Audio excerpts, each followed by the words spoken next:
What is the day, Mont? 19th. October 19th, we have, get in here, 2019. 2019 with Monty Schilperoort, our cousin, is going to ask our... Good to see you, Harry. Boy, you're looking good. You're really looking great. Even the state of Washington. Maybe.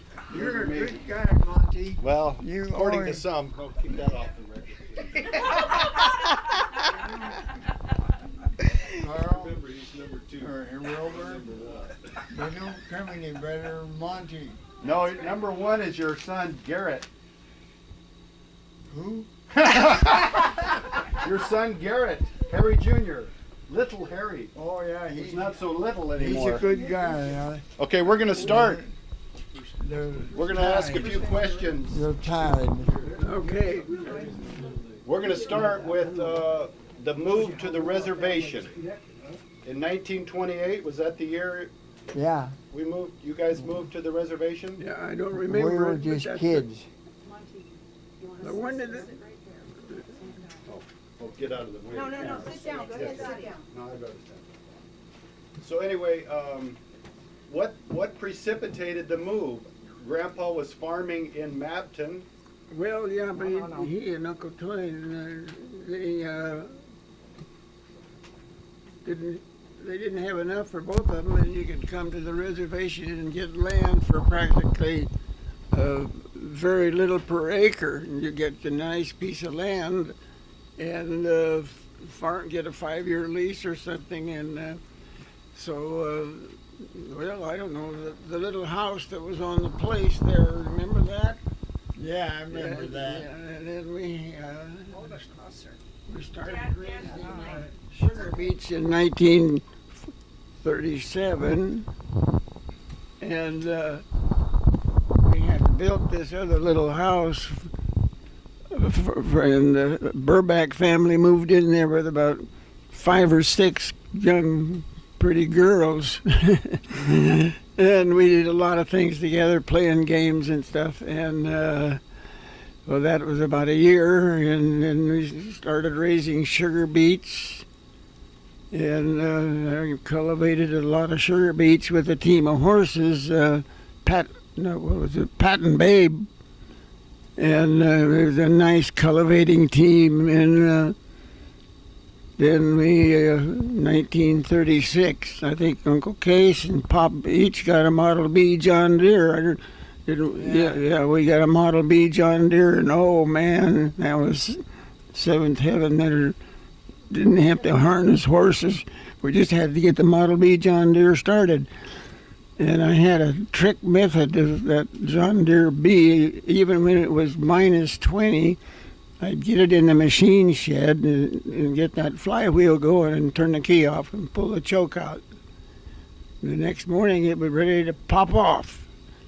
And we used that wagon for I don't know how long, had a mower for it, and yeah, that was So when did the turning point of the farming. You know, we didn't have to be harnessing horses all the time, but we sure liked those horses. I did. Remember Chuck and Jim, the sorrels with the bright front, and Rock and Tom, the big black team. Oh man, I was so proud of that team. Tell us one about of them, getting a team of horses ready for work for the day. yeah, getting them ready. Tell us the process. Well, you get them in the barn, you get them, put some oats in their little manger by each horse, and you can get the brush and curry them real good around their around their shoulders, and get them buckled up. If we didn't get the right, if we didn't get the right harness on the right horse, your dad or Carl's dad would get upset, because they had matched. I mean, the harness was made for this horse, and he wanted it on that horse, Would that bother the horse if you got the wrong harness? No, but he thought it did. Main thing was the collar. The collar had to fit right because Grab the mic. if they didn't have the horses would get terrible sores on their shoulders from the collars if they didn't fit right. So you get the wrong collar on the wrong horse, you had a problem. Yeah. So how long did it take to get a harness broken into a pair of horses then? Oh, I don't know. Well, after John and Tony left and Garrett, Yeah. if you had your harnesses all stacked up just right, We always matched it with another horse that already knew about the harness and everything, So the old one would teach the younger one then? Your dad, that's how he wanted it, which was good move. Yeah. We didn't throw the harness Yeah. on the ground. You Who made was- sure you hung it up I right, so think, when you picked it back up, it was. Uncle Tony was probably the best horseman of the bunch. But I'm not sure. Pardon? Uncle Tony, your brother Tony, was he Oh, yeah, was he yeah, good yeah. with the horses? Yeah. Oh yeah, he was good with horses. He was very gentle. He was very gentle with horses, and he kind of could read their mind, I mean, he was good with the horses. Your Uncle Tony, yeah. But you That- did horses too. Did they do horses? Oh, I'm Did you, sorry. Aunt Dottie, did you get involved with horses at all? No, not much at all. Just watching. But back to your very first question, Monty, about where the family moved from. I think they were living in Maple Grove, not in Mabton at the time that Pop got the property in on the reservation. They moved from Maple Grove, I believe. Do you? I think they did. Yeah, that was where Pop got typhoid fever, and he was so sick that the kids had Tony and John stayed home and Connie stayed home because she was the baby. But so this was sometime after that. But they were farmed out to other homes to stay till the typhoid fever episode was over, and Pop just about died, but he couldn't farm during that year. So Was that he was farming by himself then? well. He used John and No, Tony. I mean, they he wasn't were, farming with Uncle Tony. No, not anymore. So did he go broke then in Sunnyside? At Maple Grove, yes. Essentially, they had nothing, For some reason, and that's why he chose to take this opportunity to lease the land on the reservation. Go ahead. Go ahead, Aunt Dottie. Keep going. No, hand it over. What's your question after that? Because I don't remember. I was 6 months old when they moved, but I was born in the Maple Grove home, whatever home they lived there. well, I was going to say, for some reason, Uncle Tony made some money before the rest of them, and he was good about sharing it, Uncle Tony, he was a good man, yeah. Just like Monty, he's a good man. When did the Kwak family? They don't did- come. Uncle They Harry, don't come any better than when did Monty. when did the Kwak family move to the reservation? When? Yes. I think in 28. From Holland? Same year. From Holland? No, they moved to the Sunnyside area, Grandview area, and then to the reservation. Yeah, Pete was just a baby. He was born in Holland? Pete was. Who was? Pete, your brother. He was born in Holland. Yeah, he's the only one of all this generation that was born in Holland, and he was pretty proud of that, which is rightly so, you know. Yeah, He was only how old when they came? 5, yeah. 18 months. How much? 18 months. 18 months? Pete was 18 months old when we come to the United States, yeah. Uncle Will? Yeah. How hard was it to get a lease? A lease? Yeah, how hard was it to get a lease? Well, I don't know. I never got involved with getting leases. My ambition was to get off that reservation. No, I don't. All I remember, my dad used to have to go clear to Grandview or to Goldendale, and he'd get an old Indian out of a cave up there, and haul him to Toppenish and sign the lease, and then haul him back to Goldendale, and we'd have to leave the car doors open for a month to get the smell out of the car. It was, but that was the way it was on the reservation. Yeah. So if you rented an 80-acre piece, how many signatures did you need approximately? Well, that was one. The way the original setup, they give every Indian 160 acres. Then over time, they had a lot of descendants, so it got divided. So it got to the point where some Indians their only rent was maybe a couple of bucks. That's when they finally would give them a deed to sell it to. The agency would sell it to because they had too many errors on it. But I think my dad, if I remember, he had at least 4 on the farm where I was raised. While we have you, Uncle Will, when did you take your family to Royal City? 1956. And why did you go there? Well, I bought a farm up there, some land on the Columbia Basin project. Was it already under irrigation, your farm? No. I bought it in 1954, and it was just, they were building the project, putting in the canals and stuff, but it was just dry land. Still in sagebrush? Sagebrush, yeah. How did you take it out of sagebrush? Well, fortunately, the 160 that I started with had been farmed back after the turn of the century. And they finally had a big drought, and most all those drylanders went broke and moved away.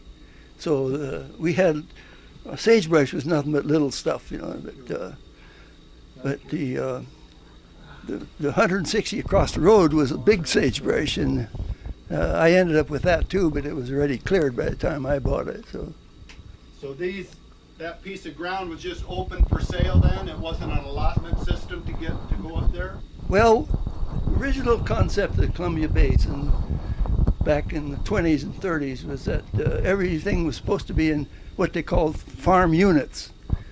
And a single farm unit, everything being equal, was about 80 acres. And the law said that you could only get irrigation water for one farm unit. Well, a lot of those guys that owned several farm units, they had to sell them off because they couldn't get water but just for one. And luckily, the lady I bought my place from had 2 farm units, and if you owned it prior to 1937, you could get water for 2 units. So the land I bought, I could get water for both units, but I couldn't own it outright at that point because the law said it had to be under I had what they called a lease option agreement. And then, of course, we got the law changed where they allowed people to own more than one farm unit. But you mentioned earlier you couldn't wait to get off the reservation. Why was that? Well, I watched my dad. Every time he built something, it was just build it for the Indians.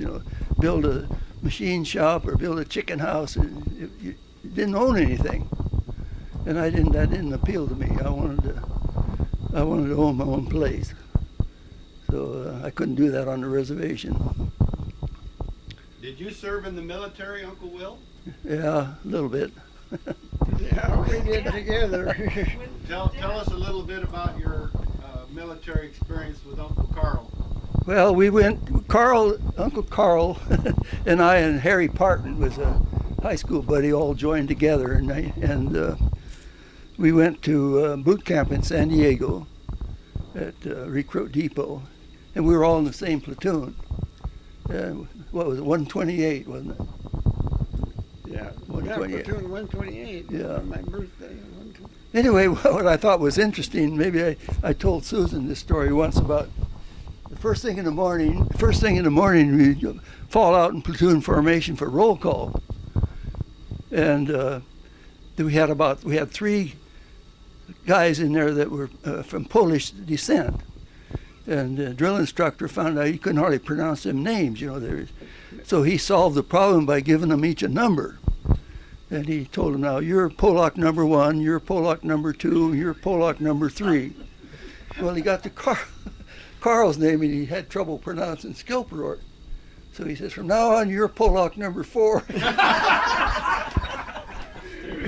Yeah. Yeah. So any exciting leaves? You went on leave together? Go No, paint the town red or anything? No, most of the time we got after. Well, I suffered a injury in my arm. I got a what they called cellulitis infection at the rifle range. I had to go to sick bay for a week, and they sent me back to a different platoon, so we got separated. What about you, Carl? What do you remember from the Marines? Oh, I remember I was out in the pasture there one day with my dad, and I was, I don't know whether I was stuck with the tractor or what, but I told my dad, and I says, I've got to go somewhere. I got to get out of here. I've never been any place in my life. So I go up to the recruiting outfit, and I always say that Marine sergeant there lied the best. So I signed up. And a week later, about 8 or 9 guys followed it, didn't they? Yeah, they didn't know I had that much influence on them, but that's where it started at the Marines. And we were in boot camp in San Diego, wasn't it? Yeah, boot camp. And we got separated there at the boot camp when, I don't know, you got an infection in your arm from the rifle range, and we were separated. And so we didn't get to have our leaves together or anything. But one thing I do remember that isn't, I shouldn't tell on them. We got leave to come home for Christmas, but we really had to get back in time. If we didn't get back in time, so he warned all of us, says, and you leave a day early. You know, I left a day early, but Wilbur didn't. So by golly, they had him marching around for 5 days in the brig. Well, what happened? It was right around Christmas time, and I had to be back the day after Christmas. And anyway, my dad gave me a plane ticket so I could have Christmas Eve at home. Well, the next morning I went to the airport to fly back to Los Angeles, and all the planes were grounded. And anyway, I finally got a ride to Portland in a car and caught a plane to Los Angeles, and finally got on a bus to Santa Ana. Anyway, I come into the base 11 and a half hours over leave. And there was a couple hundred guys over leave. But if they come on a bus or a train, that was fine. But I was on an air base, and I went before the commanding officer, and he just said, you've been on an air base long enough to know planes don't fly in foul weather. 5 days in the brig. Yeah, and I would go to lunch or for chow, and here come Wilbur with 5 guys, marching him to all the guys that had made the mistake of not being there on time. Remember that? prisoner at large, they called us. Yeah. Prisoner Well, at large. The brig was full, and I couldn't get into the brig, so I was a prisoner at large. Then one day I was working in a machine shop about a week later, and here come two guards with rifles, come in the machine shop, put me under arrest, marched me out, and put me in a jeep, and hauled me to the brig. Put me in a chair, shaved my head off again. Oh, that's right. They got that. Shaved his head off again after that. So what happened after boot camp? Well, we all went to, we were all in the Marine Air Corps. So we transferred to a base called El Toro, which was just outside of Santa Ana. And Carl was, I was in a, what squadron? You were in a VMF, weren't you? Well, I know we had the Corsair airplanes Yeah. in my group. I ended up in a service and maintenance squadron working on making parts for airplanes. But What year Wilbur, was this, Wilbur? Huh?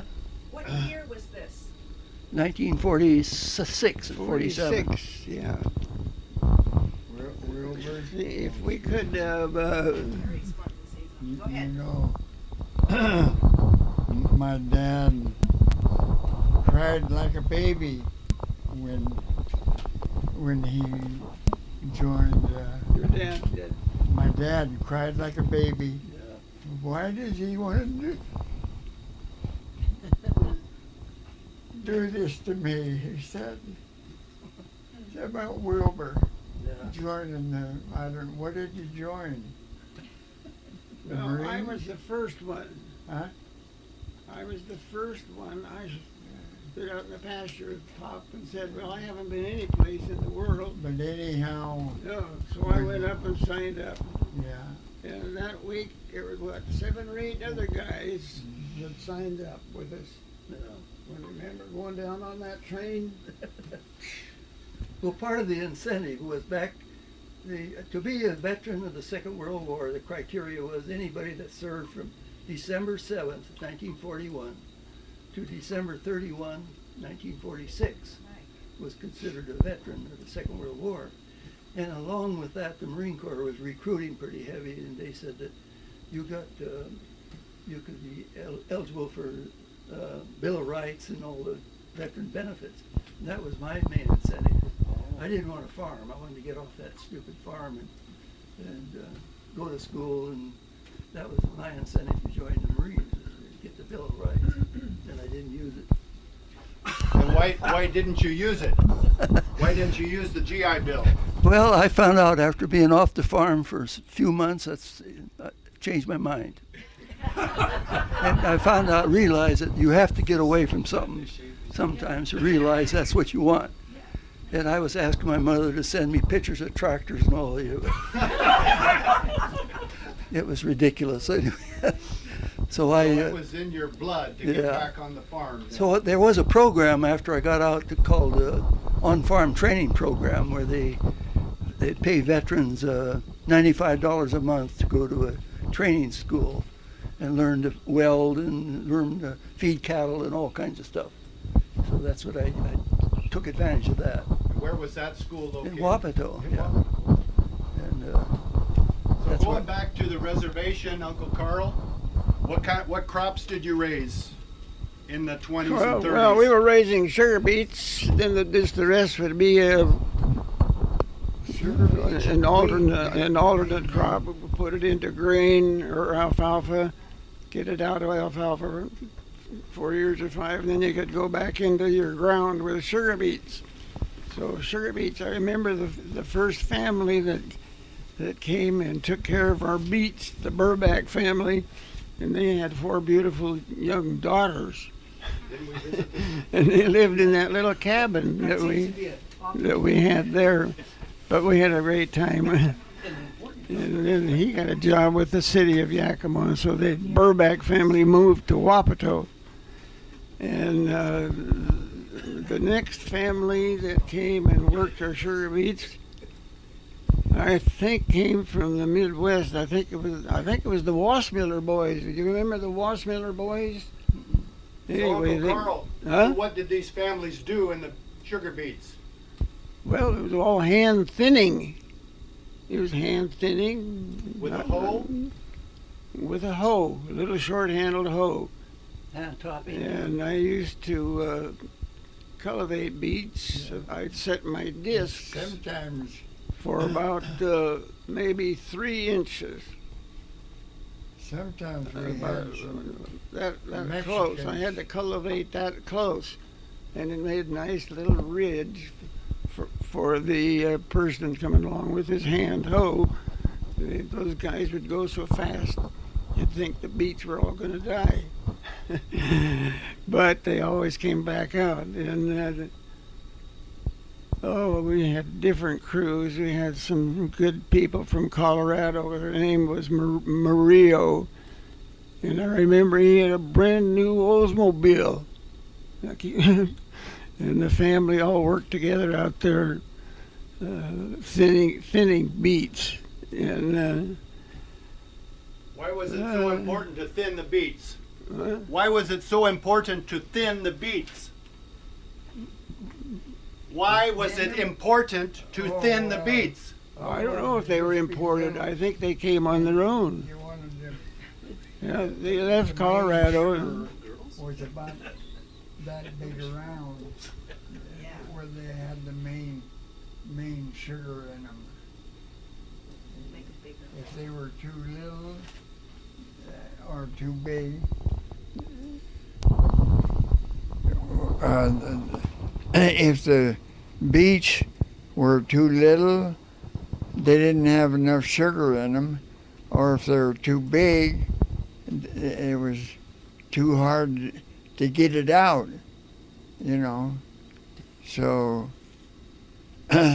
well, your dad, he was an expert at how big the beets should be to get the most sugar. He was pretty much of a expert farmer. Tell us about harvest, sugar beet harvest. Well, they had a little plow, and they would lift two rows, and then the workers would come along and top the 2 rows. Isn't that right, Carl? well, yeah, you'd have one of the men, they'd have the short-handled hoes, and they would go along the rows, and I think they each had 2 rows to go down through the top hop leaves down there. I mean, the beet leaves, and the beet leaves later was always cattle feed. And so when you took the beets to the beet dump, they would take samples up there to see how much dirt and stuff was left on there. They called that tear. Your brother Garrett was one of the main ones to harvest at where they had the most sugar in them. Yeah. Uncle Carl, what did you do with the beet tops? Well, we usually had Mr. Hislop run his 4,000 or 5,000 head of sheep on there. And remember the sheep down below? The sheep dogs and the shepherds. We'd always bring Bob or somebody would always bring that sheep herder some good food. Yeah. He tried to talk to those guys. They couldn't speak English. But Where were they from? Spain or the other country up there. Basque. Yeah, Basque sheep herders. They were always such friendly guys. Yeah. And you could talk to them. They couldn't understand us, and we couldn't understand them. But we had a lot of fun with those guys. They were really fun. And so after the beet tops were all eaten off, then we get in there with the disc and the plow and get it ready for next year. When did you start in the dairy business? Oh, the first cow that I milked was Red. And remember all the names of the cows? We had cows named after the 5 quintuplets. Yeah, let's see, there was Bessie and Nora, and we must have had 25 or 30 cows to milk. And I'll never forget, Mom and Pop were gone one weekend, and we had to put the milk right in this big tank to cool it. Well, the guy comes with the truck to get the cans, and we're all sleeping out in the bunkhouse. And Seems like we always had milk cows. always had milk cows. That was the mainstay of keeping the farms together. Did you milk them by hand at that point? We were milking by hand. When did you get your first milking machine? Well, who's the boys that lived in the big house that you lived in there? What was their name? The house?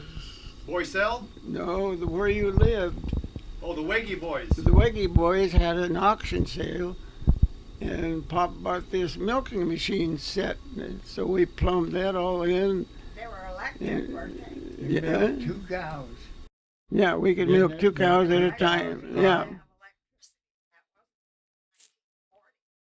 Well, we had we had electricity before 1940, but that's debatable. Because no, maybe you're right, because we ran that vacuum pump with a 1-cylinder engine.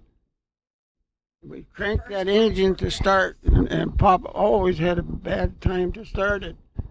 But I learned how to start that engine.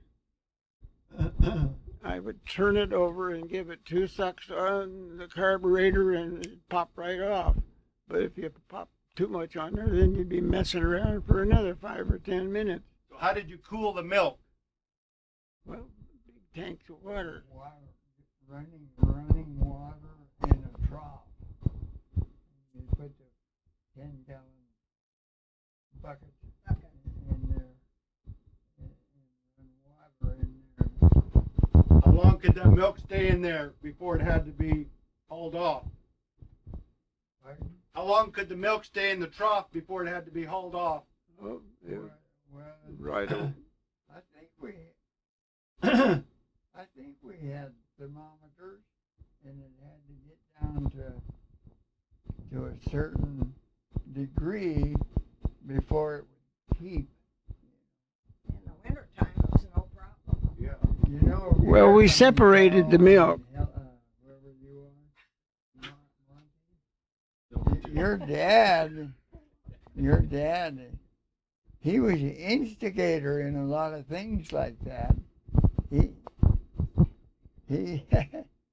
was thinking ahead of us quite a bit. Yeah, he was pretty smart. Well, just Give Aunt Dottie the microphone. But Harry, I don't know about you, but I know that we separated the cream from the milk, and we sold the cream, not the milk, right? Yeah. Well, I think milk prices today are still based on butter fat. Well, how that's they why. trade, I believe. That's why my dad wanted Guernseys and Jersey cows, because the milk yielded a high butterfat content, and he sold the cream, and the milk was fed to us. Gallons and gallons of rich milk we drank, and then the pigs. We had lots of pigs. Your dad, he was a good man, but he was a hard man. So Aunt Dottie, He knew what he wanted, and Aunt Dottie, if he didn't get it his way, he maneuvered until he did. he was a manipulator. That You're is talking true. about William? Aunt Dottie, tell us Yeah. about putting corn silage up. Putting corn silage up. How many quarts in a Corn silage that you feed Oh, your yeah, corn silage. Carl, you remember that? I was telling about corn silage. that wagon out here reminded me of the wagons that we used to ride on with loads of corn from the fields, and Pop would strip the corn stalks, and we would suck on them, and it was like sucking sugar cane. But brought it down to the pit. Pop and the boys had dug a huge, to me, I remember, it looked like a huge rectangular pit. And we had a corn silage machine that ground up the corn. The chopper belonged to Tom Jensen. He had a 1020 McCormick Deering tractor with a belt pulley, and he pulled the chopper with the belt pulley, and we'd get in the pit, like you said, and stomp it down. And it spit the silage out into the pit, and we kids jumped into the pit and stomped it down. Remember that? Yeah, and the corn silage would get warm. It was just built up its own heat. And I remember the cows just loved that corn silage. And Bill used to say they got drunk. They did. The cows loved it and they got drunk. And Dottie, hold on. And Dottie, so to make a good silage pit, you have to press the corn down to get the air out. What did you use to pack the corn? Yeah, the more you tromped it or pressed it, the better the silage. What did you use to tromp it and press it down? Yeah. We jumped around on it. That was, I don't know what else, but I know that we got in there and jumped around and pressed the corn down. Never did use a horse? Not that I know of. I don't remember that. Yeah. Yeah. I don't know if you used anything mechanical to press the corn silage down.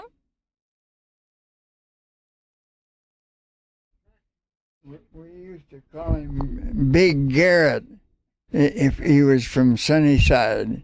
His name was Garrett, and there was 2 or 3 Garretts, and we used to call him Big Garrett. And Cousin Garrett? Huh? That's Cousin Garrett? Yeah. Uncle Will, you have a story about packing silage with a Super M? Put the mic up. Well, actually, the one I remember, Harry had it wasn't a Super M, it was just an M, International tractor, and it had duals on it, and they'd pack the silage with the tractor. And they were trying to go up the... How big a pit would it be? Well, 100 feet long? A couple of 100 feet long, yeah. And it was daylight out of one end and cut into a bank. And most of the time they'd have to come down the hill first. One time a guy tried going up the hill, the tractor flipped over. And I don't know whether it killed him or... Anyway, he tipped that tractor over twice in that pit. And so you had to move downhill first, you know. You didn't dare go uphill, because with duals on them tractors would rear real bad. They didn't put front weights on them? No. And Dottie, can you tell us about cooking meals for the crews? Cooking meals for the crews. Well, I was pretty little. But if you're talking about the kitchen and the household activities, it was we girls, who did all of the housework, the cleaning, the cooking, the laundry, and Mom, of course. But Mom was chiefly at the sewing machine. She sewed and sewed and sewed for clothes for all of us, but she did an awful lot of other work too. And when the haying crews were working in the summertime, we had a big crowd of men around the table, and I remember Phoebe and Connie worked so hard to prepare the meals, and of course Mom was in on it too. And we had the hired guys that would come and eat the noon meal too.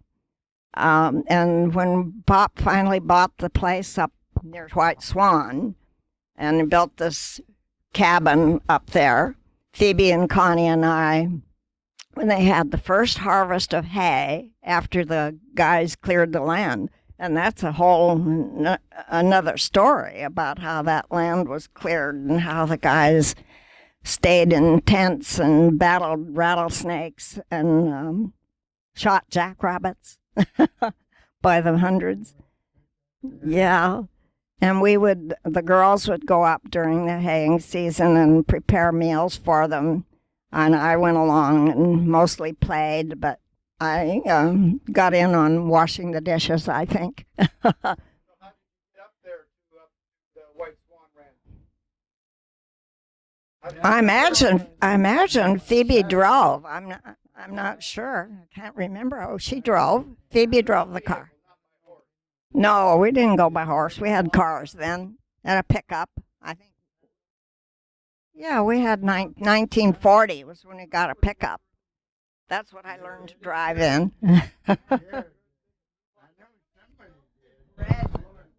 Oh, my mom. Carl!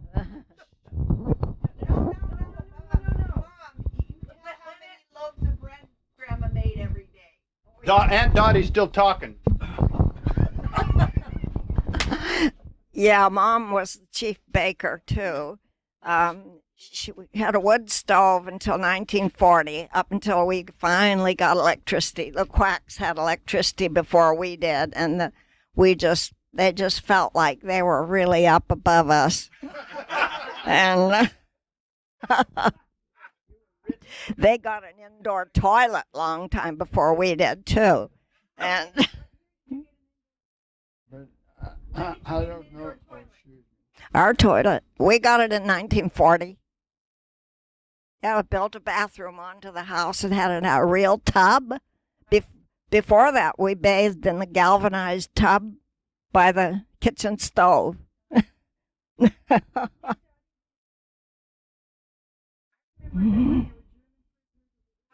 Oh, yeah. Oh, yeah. Well, I can finish answering the question about Mom and baking bread because she had so many. At one point, there were 7 of us going to school all at once, and she made lunches for us all. So she baked bread, and I remember she had large pans that she put 3 loaves at a time in, and she would bake at least 6 loaves and sometimes 9 loaves of bread, and she would do that 2-3 times a week to keep up with it. And then feeding the farm hands also. There was an awful lot of bread consumption. And Mom had such a hard time with the wood stove keeping the bread from burning on the top. The crusts would get black, and she would be so discouraged about that. And Aunt Lena's bread always came out perfect because she had an electric stove.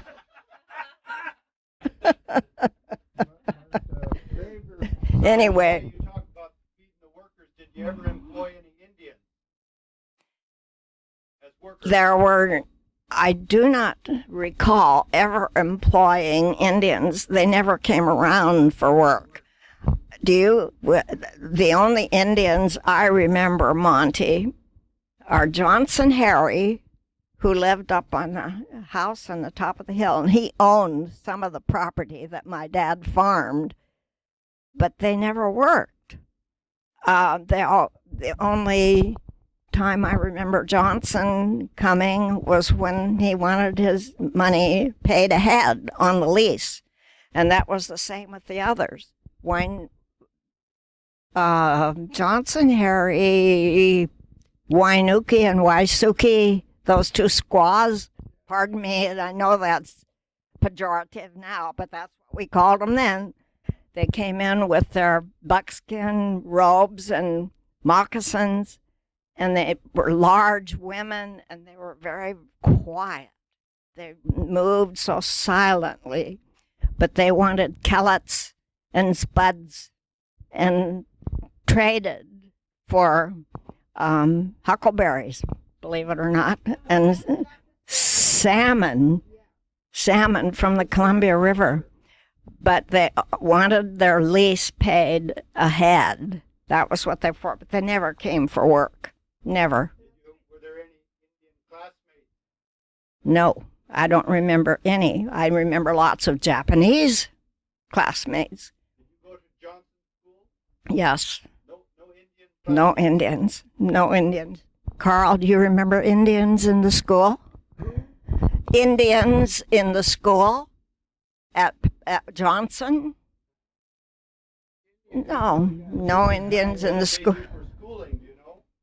I don't know. That was something that it was just regarded that the Indians relied entirely on the money that they made from the leases from white people. And nobody considered that as being discriminatory. However you want to look at it, that was not true in those days. But my father was good to the Indians, and they knew that. Oh, we could tell you some tales about Johnson Harry and his... Story about Johnson Harry. Johnson Harry was a drunk, and that was the case with many of them. The lease money that we gave them was spent on drink. Johnson Harry was married to a beautiful Indian woman. Her name was... What was Johnson Harry's wife's name? She was a beautiful Indian woman, and she had a little girl. I remember one time she came running down the hill. She was scared to death. Johnson, her husband, had attacked her, and she brought her little girl with her. And Mom arranged for her to stay overnight. And Phoebe remembers sleeping with, I wish I could think of her name. She stayed with us overnight. And Pop went up there with his gun to Johnson and threatened him if he would hurt his wife again. And Johnson listened to my dad. He was scared of him. So there was respect there. Anyway, what else do you know about Johnson Harry? Do you remember some of his tales?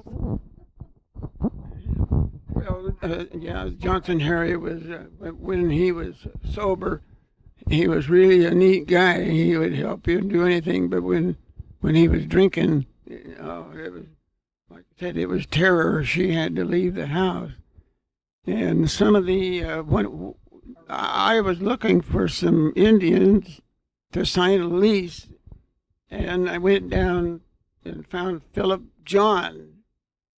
And Philip John, I went down there, and I walked into the yard, and here Philip John was standing there with that Indian pose. If you ever were in town and you saw an Indian just standing there, just dead still, and here was Philip John. And so I had, I had real good relations with Philip John, and later on, he lived in that little house down there. He and I forget what her name was. And Philip John worked for me in the sugar beet.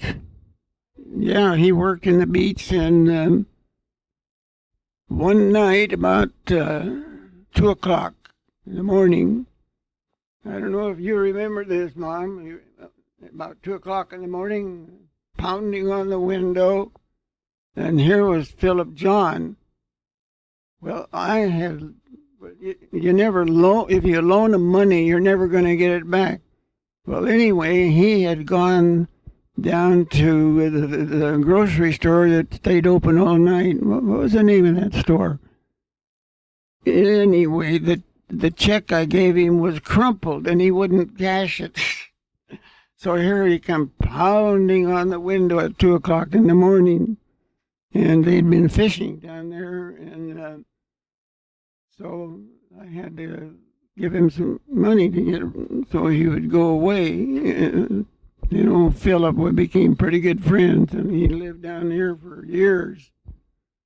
So, but some of the other Indian people, we had to search all over the valley and to get names, and there was two single Indian ladies down at Warm Springs, and they were the cutest things you ever saw. They just looked so neat, and I remember when they came up to visit, and so I gave them all the fruit that they could handle, peaches and nectarines and stuff like that, and so a lot of times when the rent come around, they always had what they called side money. You know, the appraisal was on there, but they needed side money to get their signature. So you might as well give it to them, but you only have to give it to them once. Oh yeah, with a lot of good people. All right. Tell us a little more about the prisoners of war from World War II that helped on the farm. Where did they stay? Did they have a camp somewhere? Okay, there was a on South Wapatova Road, about 2 miles. They had established a camp for the prisoners, German prisoners, and those boys were between 15 and 17 years old. And they would come out. I'd put a kind of a tent on my tent and go get them early in the morning, and they would come and work, and Pop would work with them and trying to learn their language. And then Mom would always take up a big old can of stew for them, and man, oh man, did they appreciate that, because they wouldn't get much from the chow line if they. So, but those boys were between 15 and 17 years old. Were they pretty good workers? They were fine, and for them, you see, for them, the war was over. They wouldn't go home and get shot. And yeah, they were just nice young guys, and so it was fun.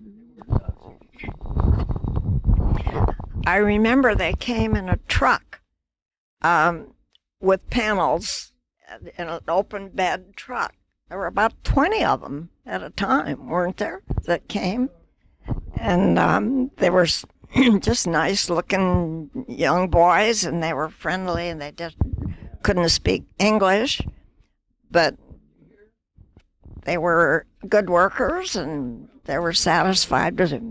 They got good treatment. I would go down to the camp and pick them up pretty early in the morning, and they had a very small lunch, and they were pretty good workers, and Mom would always fix a big old bucket of stew,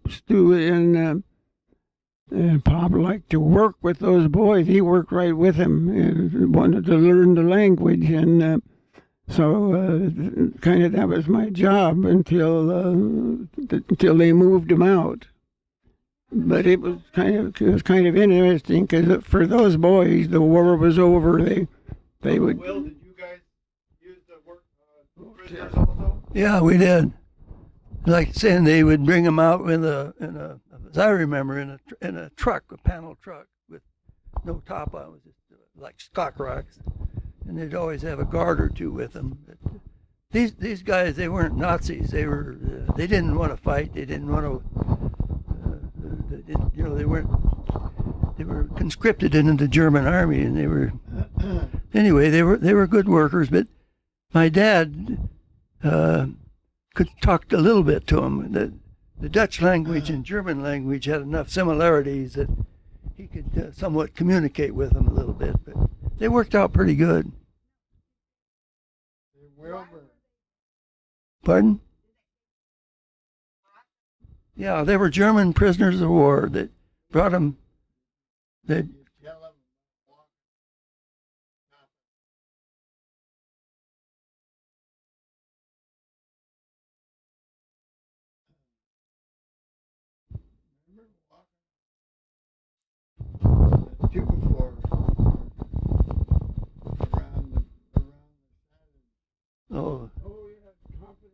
oh, you're thinking of that was Lawrence Schilperoort. he was a daredevil. He would, well, on the silo was about 20 feet high, and he'd get up on and walk around the edge of it. Crazy. Nobody ever got hurt, though. No. Did What was in the silo? Well, they put silage in there, chopped some ground. Sometimes it was grain, ground grain, and most of the time the silos like that were probably used for grain rather than silage. But they had later on when they had these silage cutters, they had a big spout that went up high enough to blow the silage into the top of the silo. And, they fill them that way. Tell us about the concrete road, West Wapato Road from Wapato to Brownstown. Do you know the history of that, Uncle Will? Yeah, well, I can still remember when it paved that road. It must have been in the 30s. That it was. Lou Evans was county Yeah. Yeah. Lou Evans, county commissioner at that time. Yeah, we would walk by there, and he had a big St. Bernard dog. Remember that? I think Frank Boycell was a county commissioner then too, and he managed to get his driveway paved at the same time that. His dog's name was Brutus, Yeah. big St. Bernard dog called Brutus. Yeah. To do that road, Wilbur? What's that? That road. Oh, it was a pretty good big project back then because a lot of that had to be done by hand, you know, and they had to put this expansion. You drive down into That's right. That's right. still that way. Yeah. Right. Dates printed in that concrete. Yeah. John showed me those dates.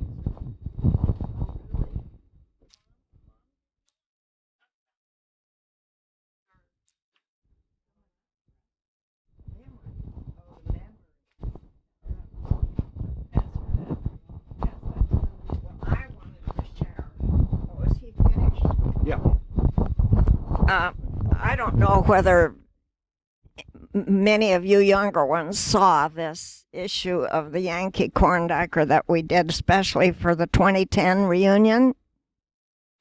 And it has memories that Elsie got from her brothers and sisters, and I interviewed the Kwaks, or I had them write their own, and also my brothers and sisters, the ones that were still surviving. But Wilbur, you've got to reread Wilbur's. I was just blown away when I read Wilbur's account in this book. He tells so many interesting memories. But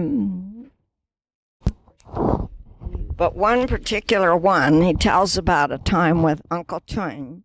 Oh, here, he said, Harry and I always had to do the chores. We were sure Pop laid awake nights, thought up things for us to do, because we were sure we had done everything there was to do.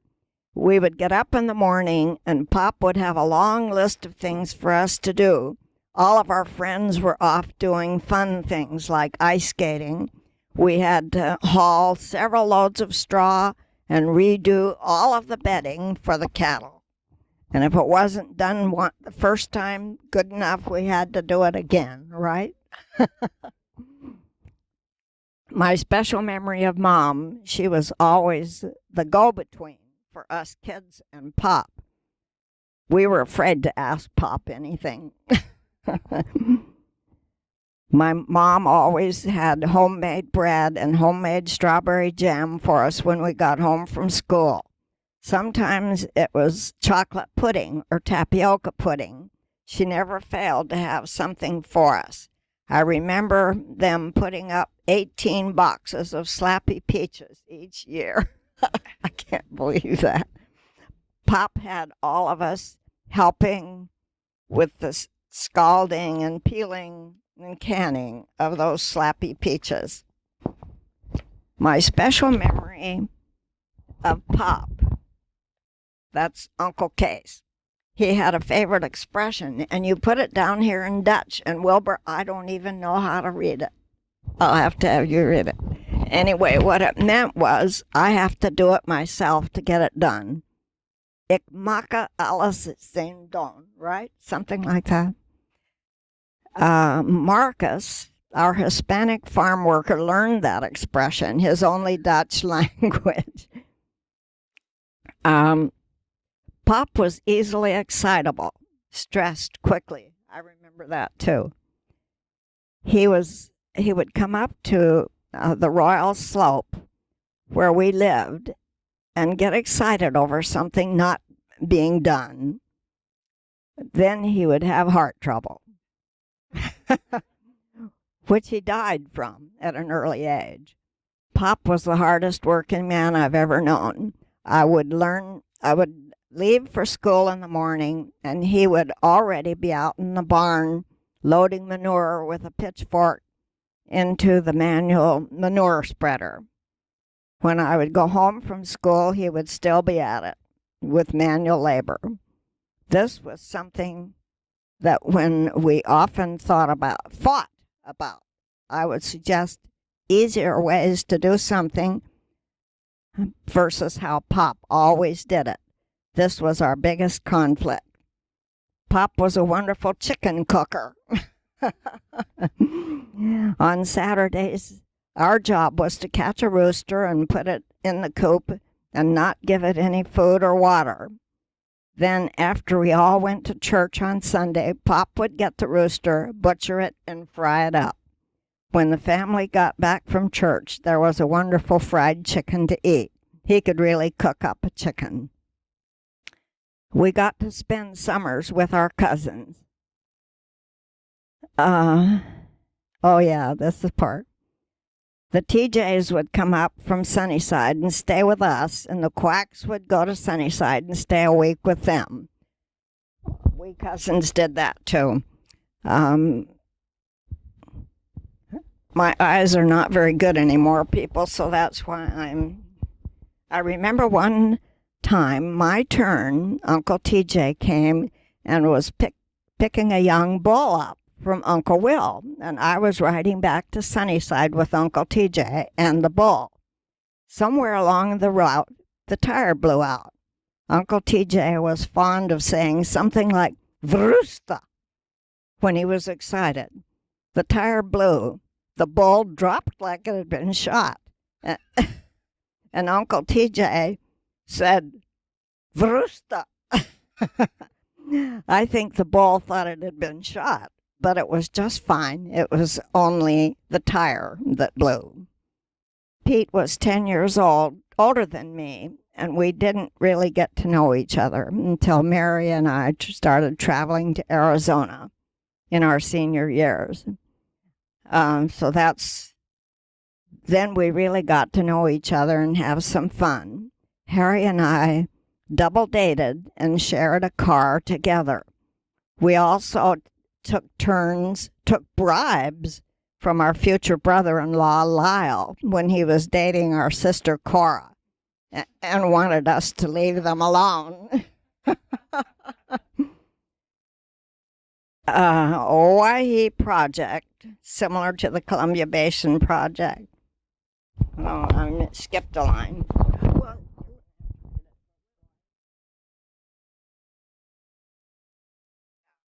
Well, Uncle Will, why don't you tell about one of you tell about your dad and the cows, and they weren't American cows. About what? Your dad and the cows, and they weren't American cows.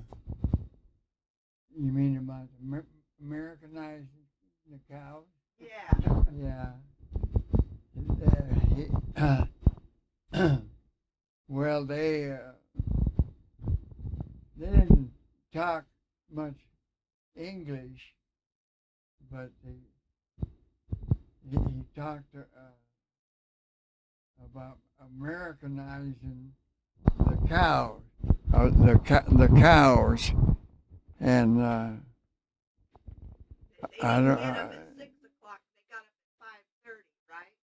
Yeah, that's here. You tell. You tell it. You remember Wilbur, more do than you I remember it? What part? Tell it, Harry. What? Give it to Wilbur. What was that? Well, anyway. Americanizing the we, cows. we would roll our tires from our place to their place, and our place back to our place. Rolling tires, that was our sport. But finally, Garrett found a old bike wheel. He took the sparks out, and we made a basket hoop, and we had a lopsided basketball. That's where I learned to shoot. I could shoot that thing and watch the wind wave it. It was really fun. Well, one Saturday, we were having a game, and the bus was going to leave in 15 minutes, and I was home unloading straw. I had to unload 2 loads of straw, and I hiked down to the corner, and here Bob Hake came along, and I told him I got to be there in 15 minutes. Don't worry, he says, I'll get you there. The ice was that thick on the road, and we were going about 80 miles an hour. But we got there on time to catch the bus to go to Prosser. And yeah, I enjoyed a lot of games at Wapato High School. And you see, when I started farming, I had to stop school. The draft board put me in a position of 1C, farm deferment. And they said, you know, the message was, well, food will win the wars. So the draft board wouldn't let me go because I had 3 brothers in already. So that was kind of when they all came back home, and I don't know, I decided I was going to enlist. And I always do say that the Marine Corps recruiter lied the best, but I got a hold of Wilbur, and before the week was over, we had about 7 or 8 guys all enlisting in. Tell us about Pearl Harbor. Oh, Pearl Harbor, man alive, do we remember Pearl Harbor? Yeah, well, that was one of the most terrible things that ever happened. We read about the bombings of Pearl Harbor, you know, and the sinking of those ships out there in the harbor. Oh, yeah, that was, I don't know. Do you remember much about Pearl Harbor? That affected, Maybe not, huh? that affected everybody. Like us, you know. Pearl Harbor affected hundreds of thousands of people when they bombed Pearl Harbor. Did you want to go join the army when it happened? What did he say? Did you want to go join the army when it happened? Well, Not really. no, Don't bait him, Monty. He did. He went to Spokane. no, I don't think so. I don't know. I was probably a big chicken. I didn't. Tell us about it, Uncle Will. Okay, well, my older brother Pete got drafted, and he went to Spokane when they found out he was already married and had a child, and they decided that they needed food as well as men, so he got agriculture deferment. And Harry went over there and tried to, he had problems with his eyes. He's worn glasses ever since he was 6 years old. Anyway, he tried to memorize the eye test, and they switched tests on him, so he couldn't pass the physical. So then when I decided that since I had 2 brothers that didn't get in, I'd try to get in as soon as I could. Yeah. How old were you when the war started? 17. Oh, when the war started? Yes. Well, I was born in 28, so I was 13, 14 years old. You remember the Alamo, where there was a song about Pearl Harbor that said, "Let's remember Pearl Harbor like they did the Alamo," and I don't know what the rest of it, but it encouraged the people not to forget Pearl Harbor, to remember how the Japanese, you know, bombed Pearl Harbor, killed a lot of people. It was it was a bad thing in those days, but it's over now. Aunt Dottie, you had a few Japanese American classmates. I did. So what happened? What was the attitude at school? Well, during that time, when President Roosevelt set the decree that all of the Japanese on the West Coast were to be gathered together and put into what they called relocation centers, but what they really turned out to be were concentration camps, because they had high chain link fences around them with guard towers, and the guards were armed with guns. It was a horrendous situation. We didn't know all of those details at the time. All I knew was that some of my good friends, and I think about 1/4 of the enrollment at Wapato at that time was Japanese. You think so? About that much? They had these beautiful farms, immaculate farms, especially along Lateral A and all around the Wapato area. And remember the fields with the white caps over the early plantings? They treated them like babies. Anyway, my Japanese friends would bring to school round balls of rice, and that's what they had for lunch. But they were my good friends. And I actually, one girl, Kiko Shoda, I corresponded with her from Heart Mountain Relocation Center for quite some time. And one of the guys, Toshio Yamamoto, you know him. He was one of the very few who came back and actually reestablished a farm in the Yakima Valley. Most of them assimilated in the areas where they were camped or found. They were educated there, but they did have schooling.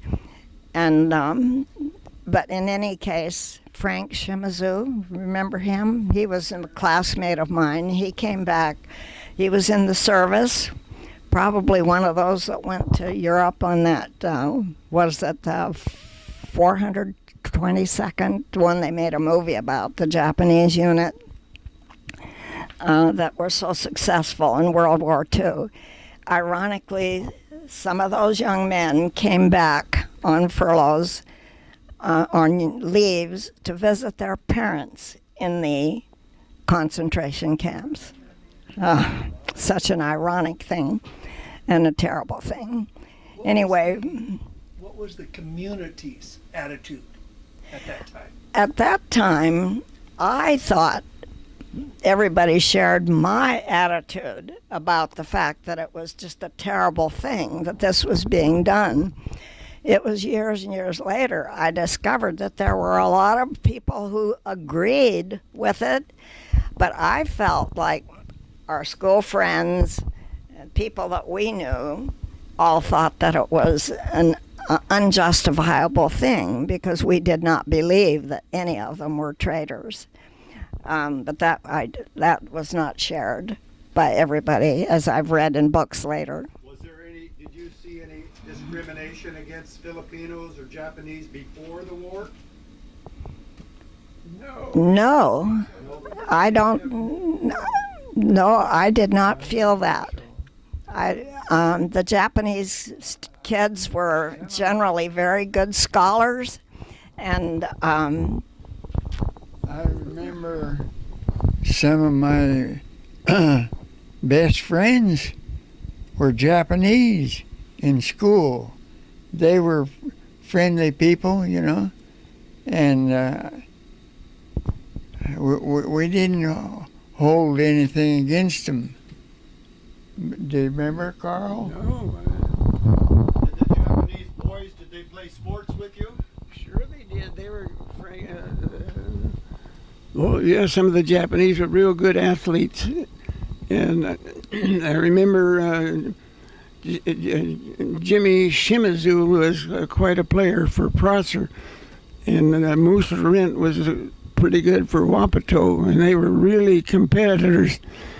And it was really tough for Wapato to beat them. But anyway, during the war, before the war, this young Japanese girl sat behind me. Her name was Yukie Takai. And man, was she smart. I had to ask her questions. And when they moved, let's see, who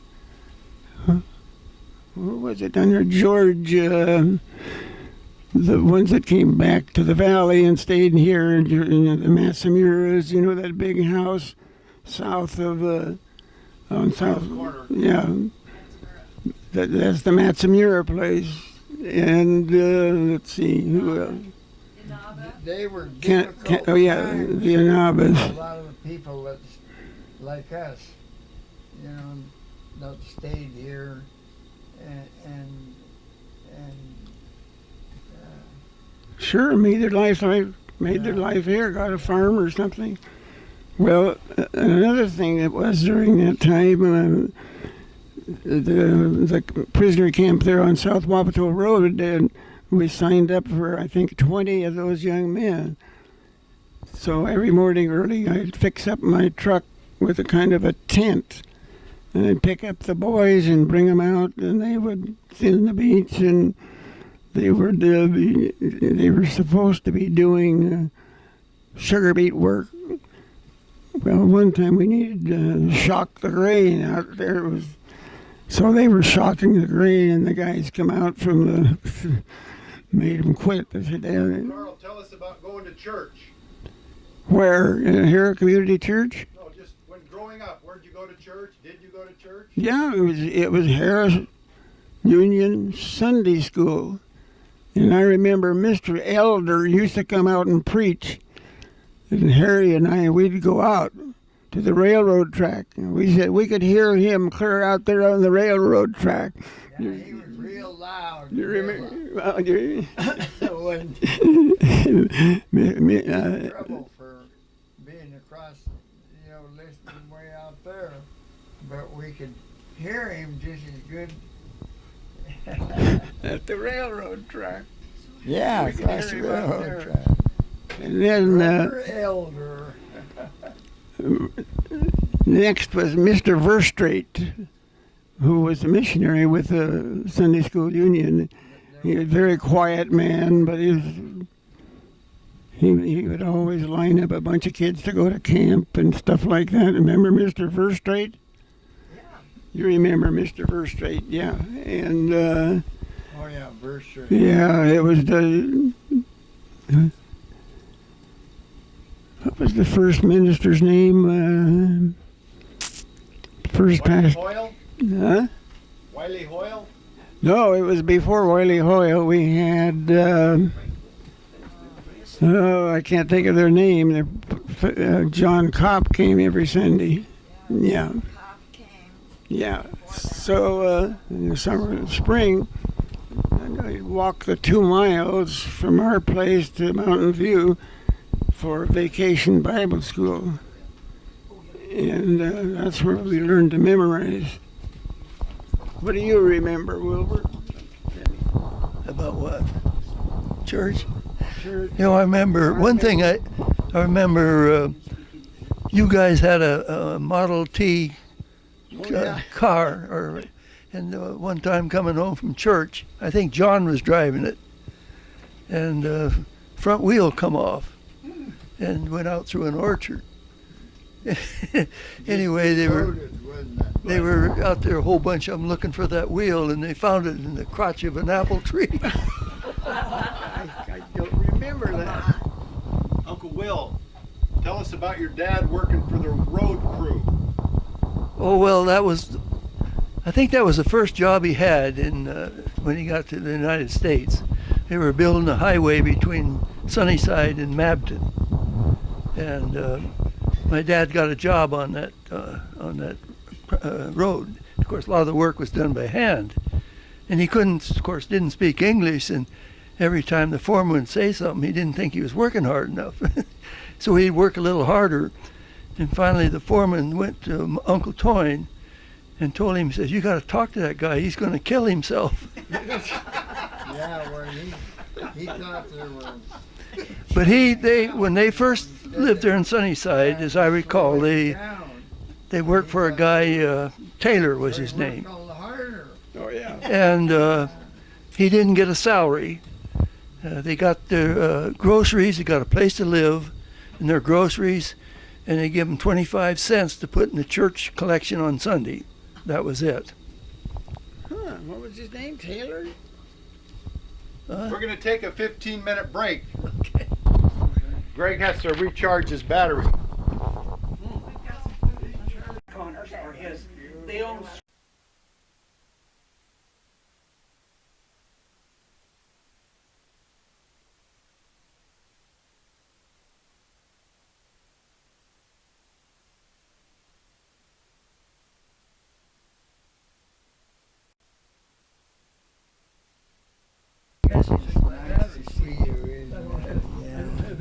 Came over from Olympia. Yeah. Rachel, my daughter Rachel lives with me, Oh, yeah. and that's what keeps me company. And lately she's been doing my driving too. So we wanted to talk to you all. Harry, hi, it's Joy. Now, can you all tell us, we thought we'd try to talk to you about when you all were getting together as the Kwaks and the Schilperoorts after church, and what kinds of things you did together as cousins. Do you have memories like that? Remember? You remember? Well, we used to play kick the can, Kick the can. hide and seek, and ollie over, throw the baseball over the roof and catch it on the other side, that kind of stuff. Yeah. Or Have- she And we had these tires and a hoop, or a metal hoop, and not run them along, and they were horses, thing between your legs. Always try to and find something to do, and we had these. Always played in the dirt. We had these gears off of farm implements, and we called them tractors, and so they played with those. Huh? She forgot that we're older than she is. And did you guys ever go up into the mountains? Nice to see you girls. You're Dorothy's daughter. Right. We never did go as a family that I can remember. We go. I used to belong to the Boy Scouts. We'd have campouts, go in the woods and stay overnight. But Where was that? Where? up around the Tanum and different places, up around White Swan. But I think. Remember when we used to just get in that siphon alongside the road there? And Yeah. we'd Oh, crawl yeah. in there to cool off. Oh yeah. Tell us about that. Give him the mic. Oh, well, there was a siphon Tell going 'em about across. that old swimming hole where we used to ride zip up there. Oh, yeah, I'll tell them about that. But at first, the water went under the road and came up, bubbled up, and we get in there and about this deep. But one time we decided, Wilbur and Zip and I and Bill Elliott. Remember Bill Elliott? We would go up the road about at least a mile and a half and go swimming, and then we'd get on Zip to head home on Zip. All three of us. Were you in the middle? You were in the middle, and I had the Zip's reins. And we got to heading towards home, and this dog come yapping out of there, and Zip took off, and I could not get him stopped. He was heading for the barn. I mean, full blast. And the road, there was, that's what I was worried about, was the road. The car coming across the road, but we went right across there, and I managed to get him stopped before we hit the barn by pulling one rein and pulled his neck all the way back. But that was Zip, and Bill Elliott was sitting in the back, just laughing his head off at the gravel down below. Oh man, look at that gravel, boy! Oh, we used to have a lot of fun. What about you, Harry? No. Harry, do you remember any games or riding horses and? Oh yeah, I remember riding a lot of horses. Yeah. I played polo for over 30 years. And how did you learn polo? How did you learn how to play polo out here in White Swamp? Well, a good horse person, not saying I'm good, but a good horse person can move right into polo. Uh-huh. And we had a lot of fun. Did you play polo? Oh. Well, when you say you're I played polo for over 30 years, and Hitchcock's yeah. out at White Swan. Mhm. That's where I learned. Yeah, but to- you said you had to be a good horseman, so how did you become a good horseman when you were young? Yeah, well, it's kind of like a good person can do multiple things. You know, a good horse. You can train a good horse Mm-hmm. to be a good polo pony. Mm-hmm. My grandson Nick does that. Uncle Harry, when you play in polo, how many horses do you need? 6. You need 6 horses. Didn't need that many, but usually it was 5 or 6 chuckers. A chucker is what they call a period of play. They call it a chucker instead of a period. And so yeah, I had Harry how many Kent, horses. wasn't Harry Oh, he Kent a don't good know. polo player? Harry Kent. Well, when you were young, Right. did you ride horses as a boy? Some, not But you much, learned but later. some. You learned later. But we rode, but not as a polo player Just or for something work. like that. But then when I don't remember how old I was when we started playing polo, and that we had so much fun Yeah. playing polo, very competitive. Yeah. The Hitchcocks, and they had a trainer called, his name was Herschel Kreitz, excellent horseman, and he taught us how to maneuver and manipulate the horses to play polo. So, Mom, what about you? Why don't you hold this? And when you would have your friends over, you don't need my voice. When you would have your friends over, or why don't you tell us a little bit about like when, My college friends? well, Oh no, Mary Ellen. Mary No. Ellen, and then your college friends. Just the difference between being a farm girl and when you went off to college and your Oh yeah. your college friends would come and visit. You never played polo. Well, I in 7th grade, Mary Ellen Ersfeld and I became very, very good friends. She was the city girl. I was decidedly the country girl. But I don't know, there was something about, we were so attracted to each other. We enjoyed each other's company a whole lot. And she invited me to stay overnight or over a weekend, I think, with her in town. And that was quite an experience for me because she only had one brother, and her mom was a Southern belle who was a wonderful cook, and she served the table meticulously set with beautiful china and silver, and the manners were just perfect. I felt very out of place. So when I brought Mary Ellen invited her to come to the farm and stay with me, the contrast was so stark, and so I had no idea how it would affect her. I didn't learn until years later that she was very intimidated by my 6 brothers. Yeah. They teased her.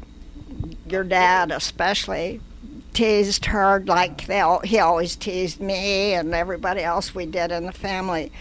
And Mary Ellen she would nudge next to me and hide behind me, and she was actually kind of scared. And it was really interesting how she related to that. But my mom, bless her heart, she saw what was happening, and she knew that Mary Ellen was being scared by just the jovial humor around our house. And she said, what you have to do is get even. Don't let them do that to you. Don't let them make you scared. So she said, do something to get back at them. Well, Mary Ellen got into the spirit of it, and we thought up tricks, things to do to make them, make the boys notice. And she knew how to do short sheeting. She learned that at Camp for All Girls. And the boys slept in the bunkhouse. That was, we just had a small house, and the boys all slept in the bunkhouse.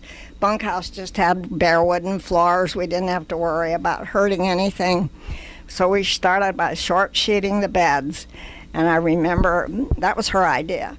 And we put buckets of water over the door, left it partially open, and the boys started figuring out that things were going on. And I remember her idea was to glue their shoes to the floor. And actually glued their shoes to the floor. Anyway, she got into the spirit of this and just loved the farm and loved everything about the atmosphere. So that's how Mary Ellen came into the family, and she never did leave our affection.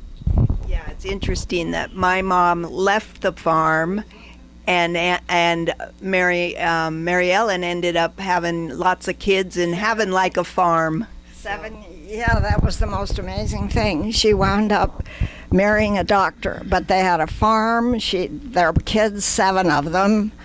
I never dreamed she would have more than 2 kids. And they were farmers. They raised animals for the fair and for 4-H and all those things that farm kids do.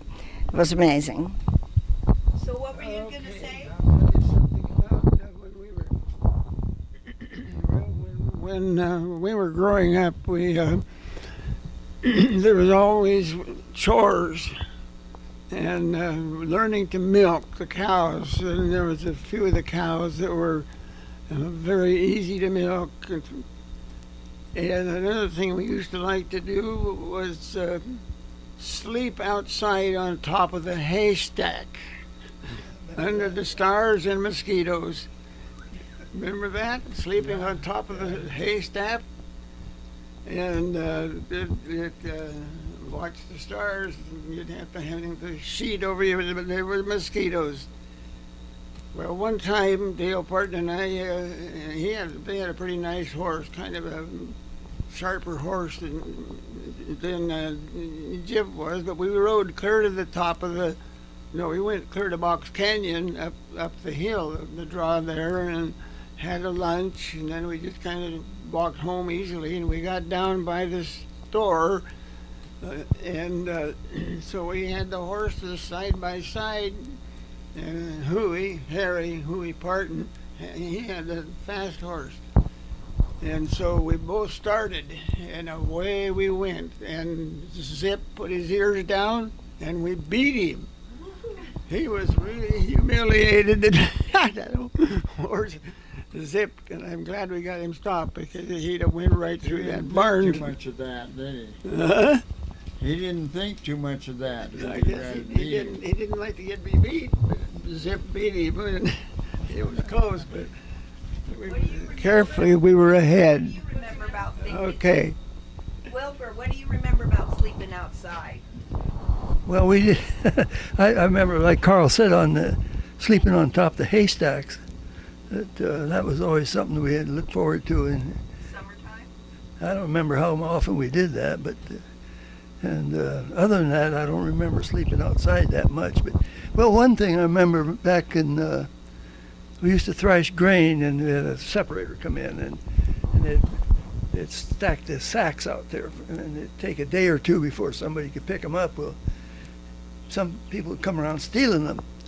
So anyway, my dad would let us kids sleep out there next to those. Oh. You were the guard dog. We were the guards, yeah. Well, as long as they was out there, they wouldn't bother us, leave the sacks alone. But other than that, Harry and I, we had a bunkhouse. We also had bedrooms in the house, but we didn't like that because we couldn't go in and out like we wanted to. And so we had this old bunkhouse that we had. There's no heat out there, and all it had was one drop cord light in the middle. But we got an electric blanket, and that was the greatest invention I ever had. But wintertime, we could turn that blanket on and go out somewhere and come back and crawl in a nice warm bed. Yeah, that's when they didn't have electricity yet, right? So do you guys remember your dogs? Can you tell a little story about the dogs? Well, you know, we had a dog named Rex, and Rex was the faithfulest dog we ever had.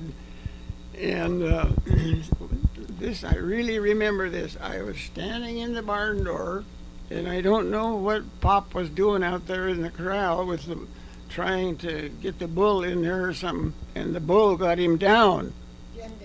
Got him down right on his back. And Rex got a hold of that bull in the ankles, and he just grabbed Pop, flopped him up there, and got away. And boy, that was pretty scary at that bull. Well, we dehorned him after that, that's for sure. He was a Guernsey bull, and I think I broke Pop's ribs. yeah, I think he did break a rib, probably. Yeah. Remember, we had a puppy that was got when I was a baby. It's called him Max, a German Shepherd. And as we grew up, he hated Indians because they'd come by with a horse and buggies, and he'd bark at them, and they'd whip him, with their buggy whips. Oh, he hated Indians. So anytime one of the landlords would come on the yard for side money or something, my dad would have to pen Max up because he'd go after him. Anyway, I think that's how I got kidnapped, because old Jim Moses, one of the Indians, come there one day for side money, and my dad wouldn't give him any. And I don't remember this because I was too young, but my mother was telling me about it. Anyway, I was playing out in front of the bedroom or the kitchen window in the dirt there, and my dad run the Indians off. He said he wouldn't give them any side money. So when they went up the driveway, old Jim Moses grabbed me and put me in the buggy with them, and down the road they went.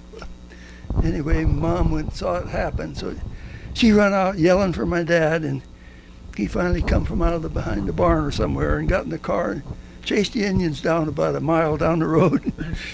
Give old Jim Moses a good talking to and a couple swift kicks, and got me back. I think I was about 2 years old, so let's say I don't remember it, but that was my mother telling me. Oh boy. That would have made the news today. What about growing up in the Depression? You all were farmers, and that was a tough time for everyone. Do you remember that very much? Yeah. Well, where we lived, we didn't have electricity till I can remember when that was. Those old farm horses were tougher than the other horses.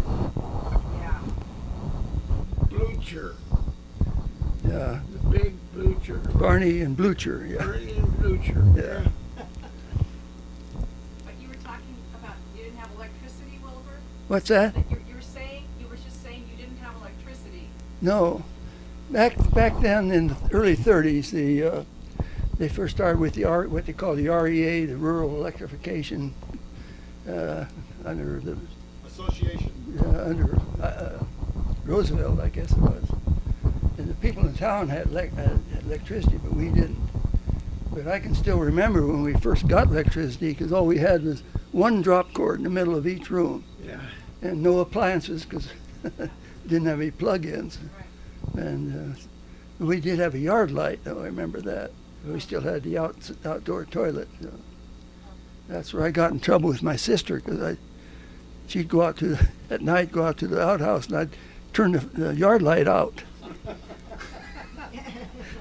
She'd come back in, give me a couple of kicks, and head out, and I'd do it again. Finally, the third time, boy, she really worked me over. Well, then my dad took over. Somebody couldn't beat up on his little boys. Anyway, we had a lot of fun. Yeah, those were a lot of fun together with Harry and Wilbur, and we, oh man, we would do so many things together, and one of them was skipping out of church. Went to Sunday school, but we didn't like to listen to Mr. Elder, the preacher. We told Mom, well, we could hear him clear out there on the railroad track, and so we would skip out, sneak out or something. And I remember, who was the best? We'd walk on the railroad tracks downtown and back. Maybe we shouldn't have done that, but we're not so bad today. I remember we used to stay with my aunt and uncle in Sunnyside. They went to the Dutch Reformed Church. Well, all the sermons were in Dutch. And this old guy, I think his name was Demolifite, if I remember right. He had about 5 first names, so us kids used to call him Alphabet Demolifite. And they actually walked around with a pole with a feather on it, and if your kids would doze off, they'd reach out there and tickle you and wake you up. And you had to sit through the whole sermon. You couldn't understand a word of it. Yeah, I remember that. Is that where the Sunnyside Toynes family, did they go to that Dutch-speaking Yeah. church? Yeah, So when you say you were with your uncle, was that Uncle Toyne? yeah. And did those kids get to go out and play on Sundays? I mean, the Well, stories I've heard is that they couldn't. My aunt from Tantiana was pretty religious, and she didn't believe in doing a lot of stuff like that on Sunday. So we'd have to sit where she'd read the Bible and all kinds of stuff. So she didn't go for this playing around stuff. But we sneak out. How often did you get to see those Sunnyside cousins? How often did you guys up here get together with the Sunnyside cousins? Well, we used to get together 2 or 3 times a summer. Yeah, we got chances to stay back and forth. And Frank and I don't remember Stan, but Frank used to come up and stay with us. And Carl and I and Paul, I think, could go down there. And anyway, we got together quite often. Yeah, we picked his prunes for him one year.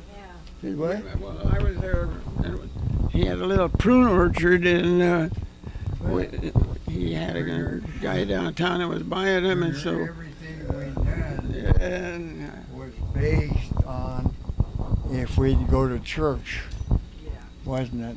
yeah. If we'd go to church, we could do most anything. But a lot of what we did was based on the fact that we'd go to church. My mom, But he she, gave you some freedom Yeah. after you went to church. and we respected her. Yeah. And Your dad didn't go to church? and we went to church, but Carl and I don't know who else, would sneak out Jim Smithley. in the back, in the cars back there, and say something, and that preacher, he was loud, and we could hear him no matter where we were. And we said to her, "Oh, we can hear him, Mom. We can hear him." Remember that? What about you, Mom? Well, I remember about the Sunnyside, going to visit at Sunnyside. Elsie and I would trade back and forth 1 week at a time. And we were like two peas in a pod. We just enjoyed each other so much. But I also, Elsie, I remember too that her mother was very strict about Sunday activities. And those Schilperoort boys down there weren't about to be tied down. And they developed quite a reputation.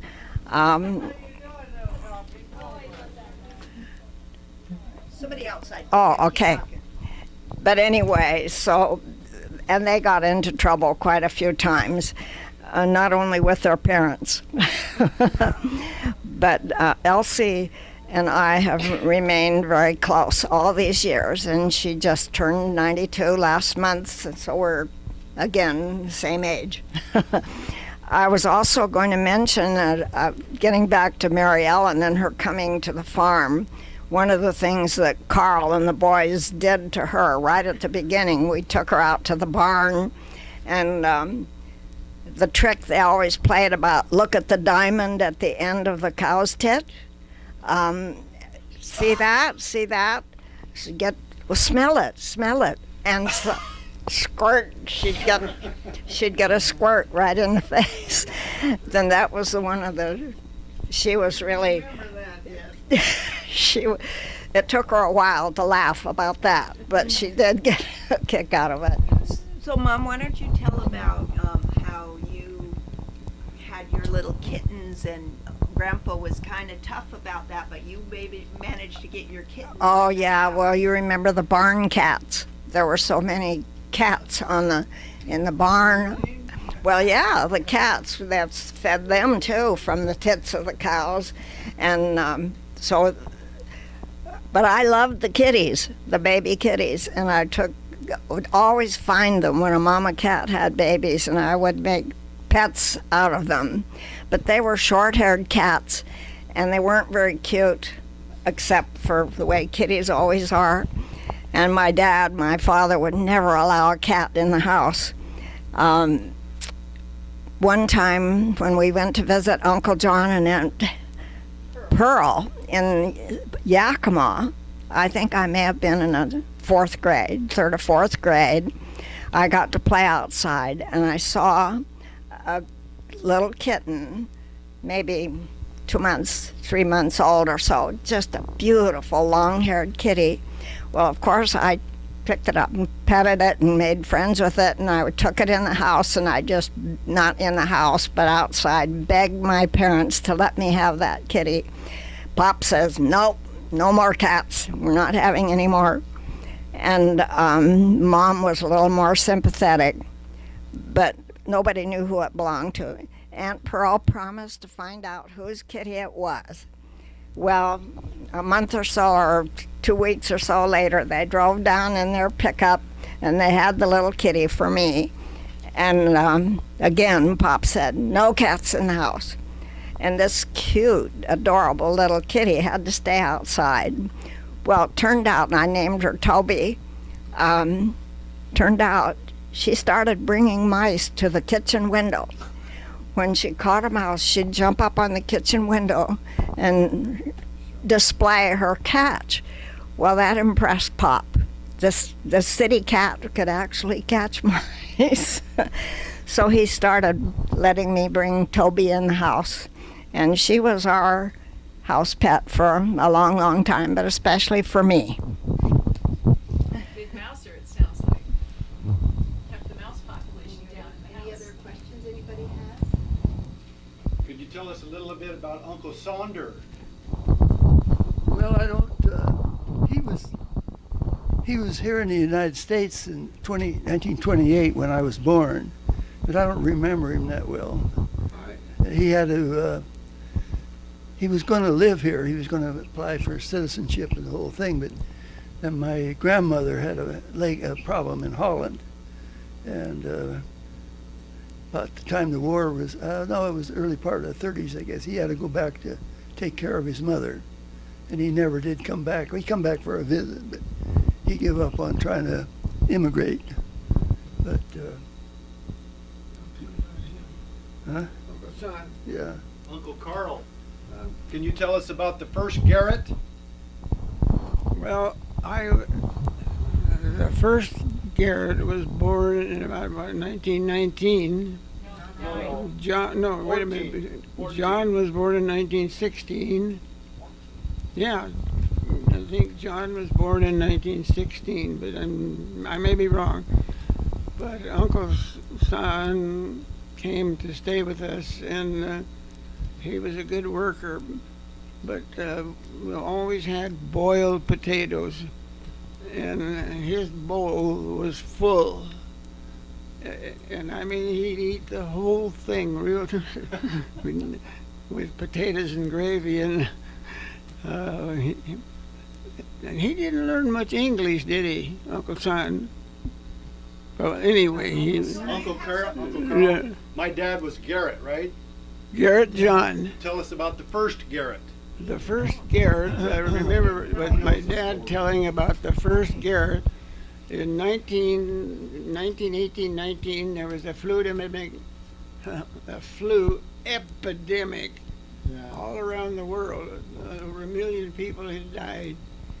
And Garrett got the flu, and he said, I was holding him on my lap when he That died. was very hard And on pop, the pop, family. huh? That was very hard on Yeah. the family Oh, when the yeah, first Pop- Garrett died. Yeah, he never did get over that the first Garrett died, right on his lap. But we had another one later on, and still had a big family, and Uncle Son was part of it for quite a while. And anyway, that's part of the history of growing up out there on the farm, milking cows by hand. Did you have a favorite thing to eat, or did you have something? Were you a picky eater, or what did you like to After we eat got best? electricity, we got a heater out there. I can't hear you. Oh, Dad, she's asking you if there's something that you particularly liked to eat, or were you a picky eater? When you think about Grandma's cooking, were there certain things you liked to eat? Well, I always liked potatoes and gravy. And then we have a patch of sweet corn when that came on, and we had a variety called Golden Bantam. Golden Bantam sweet corn, and the ears are about like this. And I remember Mom telling me I ate 14 years. It was, and I still love sweet corn on the cob, and we really had some good stuff this year. And at Fruit City, they had some real good corn. I don't remember all the Yeah. details, but I do remember that it was awfully hard on your dad and family when the first Garrett passed away. It was really hard on Uncle Will. Yeah, he was only 5 years old. I think he was 5 years old. Buried there in the cemetery in Sunnyside, there north of Sunnyside. We've been by his gravestone. One thing I remember, we used to be able to buy this root beer extract, and Oh yeah. we'd make our own root beer, our families would. And I remember one time, Uncle Will and Tantanisi made a big batch of root beer, and something went wrong. It wasn't fit to drink. But we found out you could shake the bottle and the cap would blow off, and we chase each other around the yard. It had too much, what do you put into it? Yeast. It was a failure, I remember that. Yeah.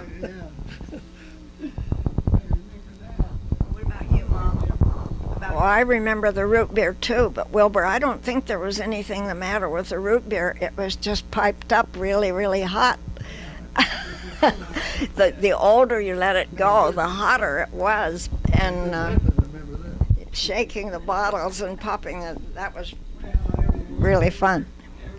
Every Saturday afternoon, getting the Wilbur. rooster out of the second pen and chopping his head off, Mom would stick him in a bucket of real hot water and had to pick the chicken.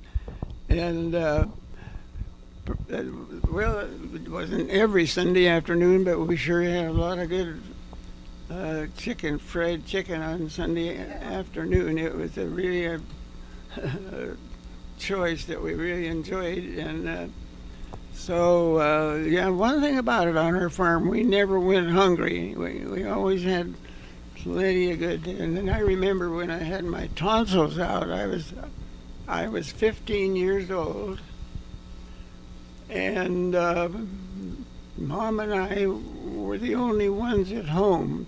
I had my tonsils taken out. But anyway, we got about, I don't know how many boxes of Alberta peaches from Mr. Culver down the lane there. And we canned 80 quarts of peaches. I skinned them, and yeah, we got them all panned, and we still know how to can peaches, but okay. What other I kinds like of all things the other did you fresh can, fruit. Dottie? Yeah. What other kinds of things did you can? What other things did you Oh, preserve? that was one of the questions Monty asked us about the Depression years and how they affected us. And all of us, when we talked about that, we never really felt the Depression as anything that affected us because we certainly never went hungry or had any worry about food. In fact, our table was filled with probably wonderful food all the time. One of the reasons was because the boys, Pop and the boys, loved to go hunting. And remember all the pheasants you shot and the ducks during hunting season? The back porch was piled. Each one of them, I think the limit was 3 a day per hunter. Yeah.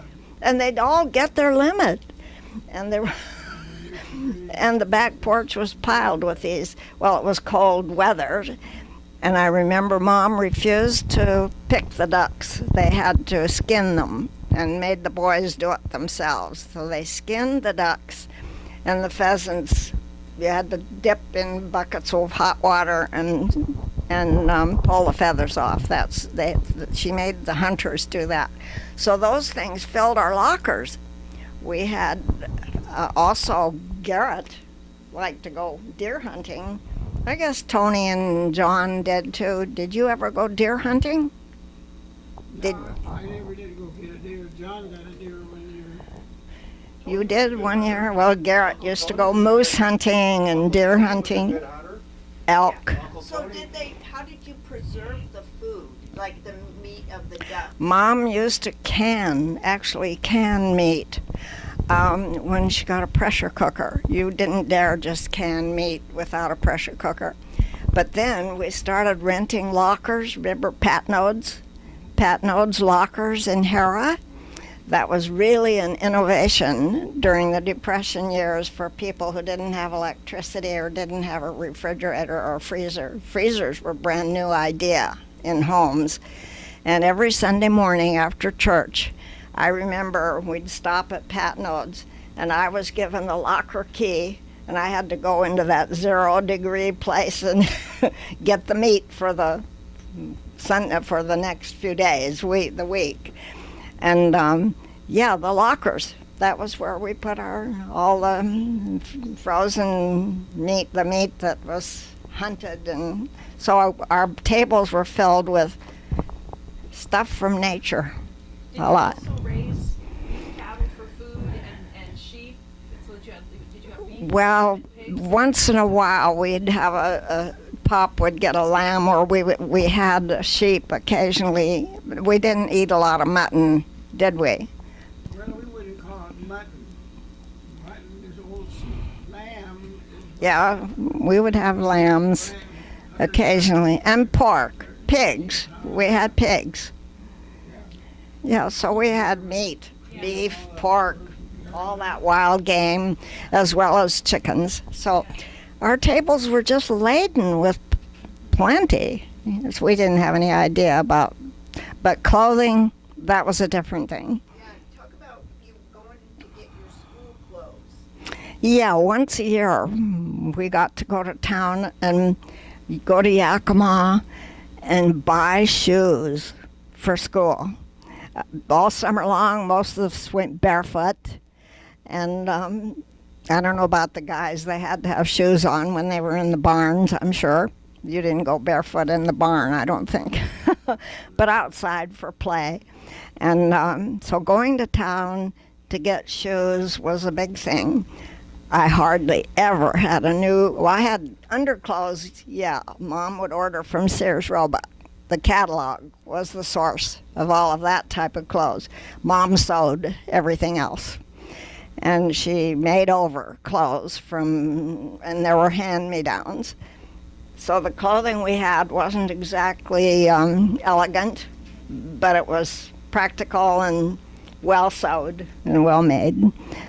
And the boys, I think she made shirts, but she didn't make jackets, I don't think, for the boys. Maybe she did. But that's the kind of the way we survived without a great deal of suffering through poverty, really. The farm was not making anything, hardly. We just barely making money, making ends meet.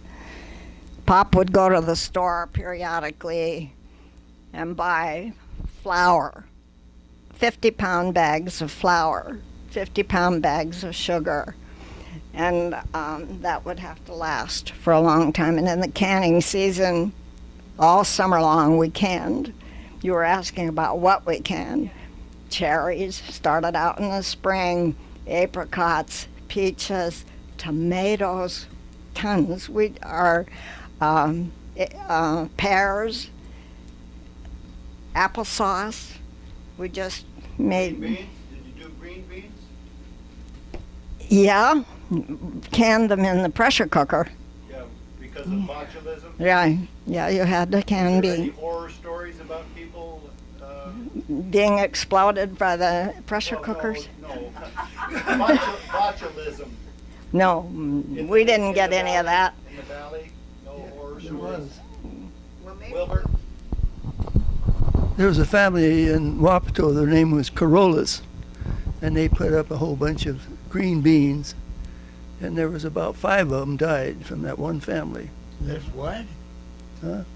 How many? I think it was 4 or 5. The Corollas family? Corollas was their name, I remember that. Wow. It was all the poorly canned Who killed green them? beans. Yeah. He didn't hear. How'd they die? Ptomaine poisoning from the beans. What?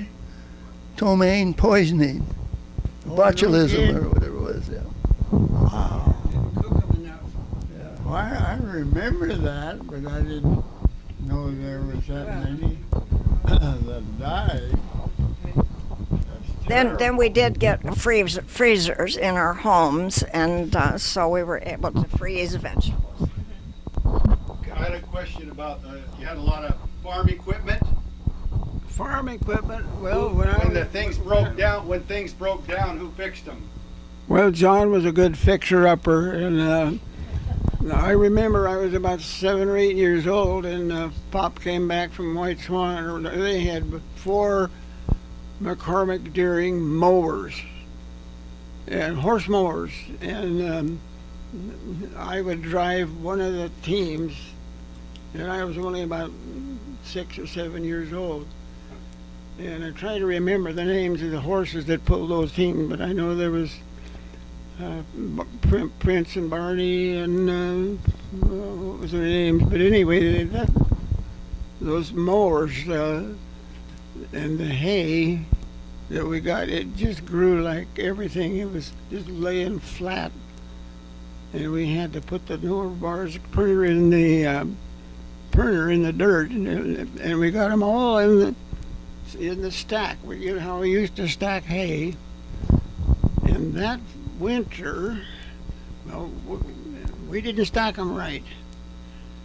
And there came a big rain windstorm and blew those big piles just piles of hay. And we found a Jackson fork from somebody who doesn't know what a Jackson fork is, but it would be, it was about 5 feet wide and have 4 or 5 long tongs, and you throw them in there and just pull the hay apart and then trip it. And boy, that was a big job. And so we learned how to quickly there how to not build a haystack. Never happened before. And then I remember when, you know, Bud Balch and John stayed up there in a tent for I don't know how many weeks. They come home on the weekend, and they stayed right there and worked the ground and planted fall wheat. And old Bud Balch, yeah, he just lived with us, didn't he? Bud Balch lived with us for about a whole year. You don't remember that, huh? Oh, I said. Bud Balch? Bud Balch. He lived with you for about a year? Yeah. Yeah. Bud Balch, and what a character Bud Balch is. But he became friends with a multi-millionaire named Mr. Hitchcock. He was pretty good friends with Mr. Hitchcock. And Mr. Hitchcock had a twin-engine airplane, and he could fly it, his wife could fly it, but they had a pilot. And we have this book, this lady written about the flying lumberman. And he was just a wonderful man. Harry knew him real well. Mr. Hitchcock. You knew Hitchcock very well, didn't you? Can you hear me? Played polo with him. I said, you knew Mr. Hitchcock real well. Yeah, he was a fine. Yeah, he was a fine Christian man, and very generous with his wealth, and Amazing family. yeah. So anyway, Sam, All the kids he could hit that ball a country mile. I mean, yeah. he had a lot of strength and a good eye. Sam Hitchcock. Oh yeah. He was quite a player. Okay. Oh, those kids were all adopted. They didn't have any natural kids. What? Hitchcock didn't have any natural kids. They were all adopted. Yeah. Every one of them. Well, what was the name of that tree that made him? It had the white lumber. Can't think of it. Hitchcocks, Huh? they really done a lot for white swan. Oh boy, did they ever? Yeah. Okay. They done a lot for white swan. So do we have any other questions? Glass of water. Do you want to stop the video for a minute? The thing, Morris Hitchcock, and the rest called him Maurice Hitchcock. Well, Wilbur, do you have any other memories from when you were young, or is there anything else you wanted to share, Mom? If you want to. This has really been nice.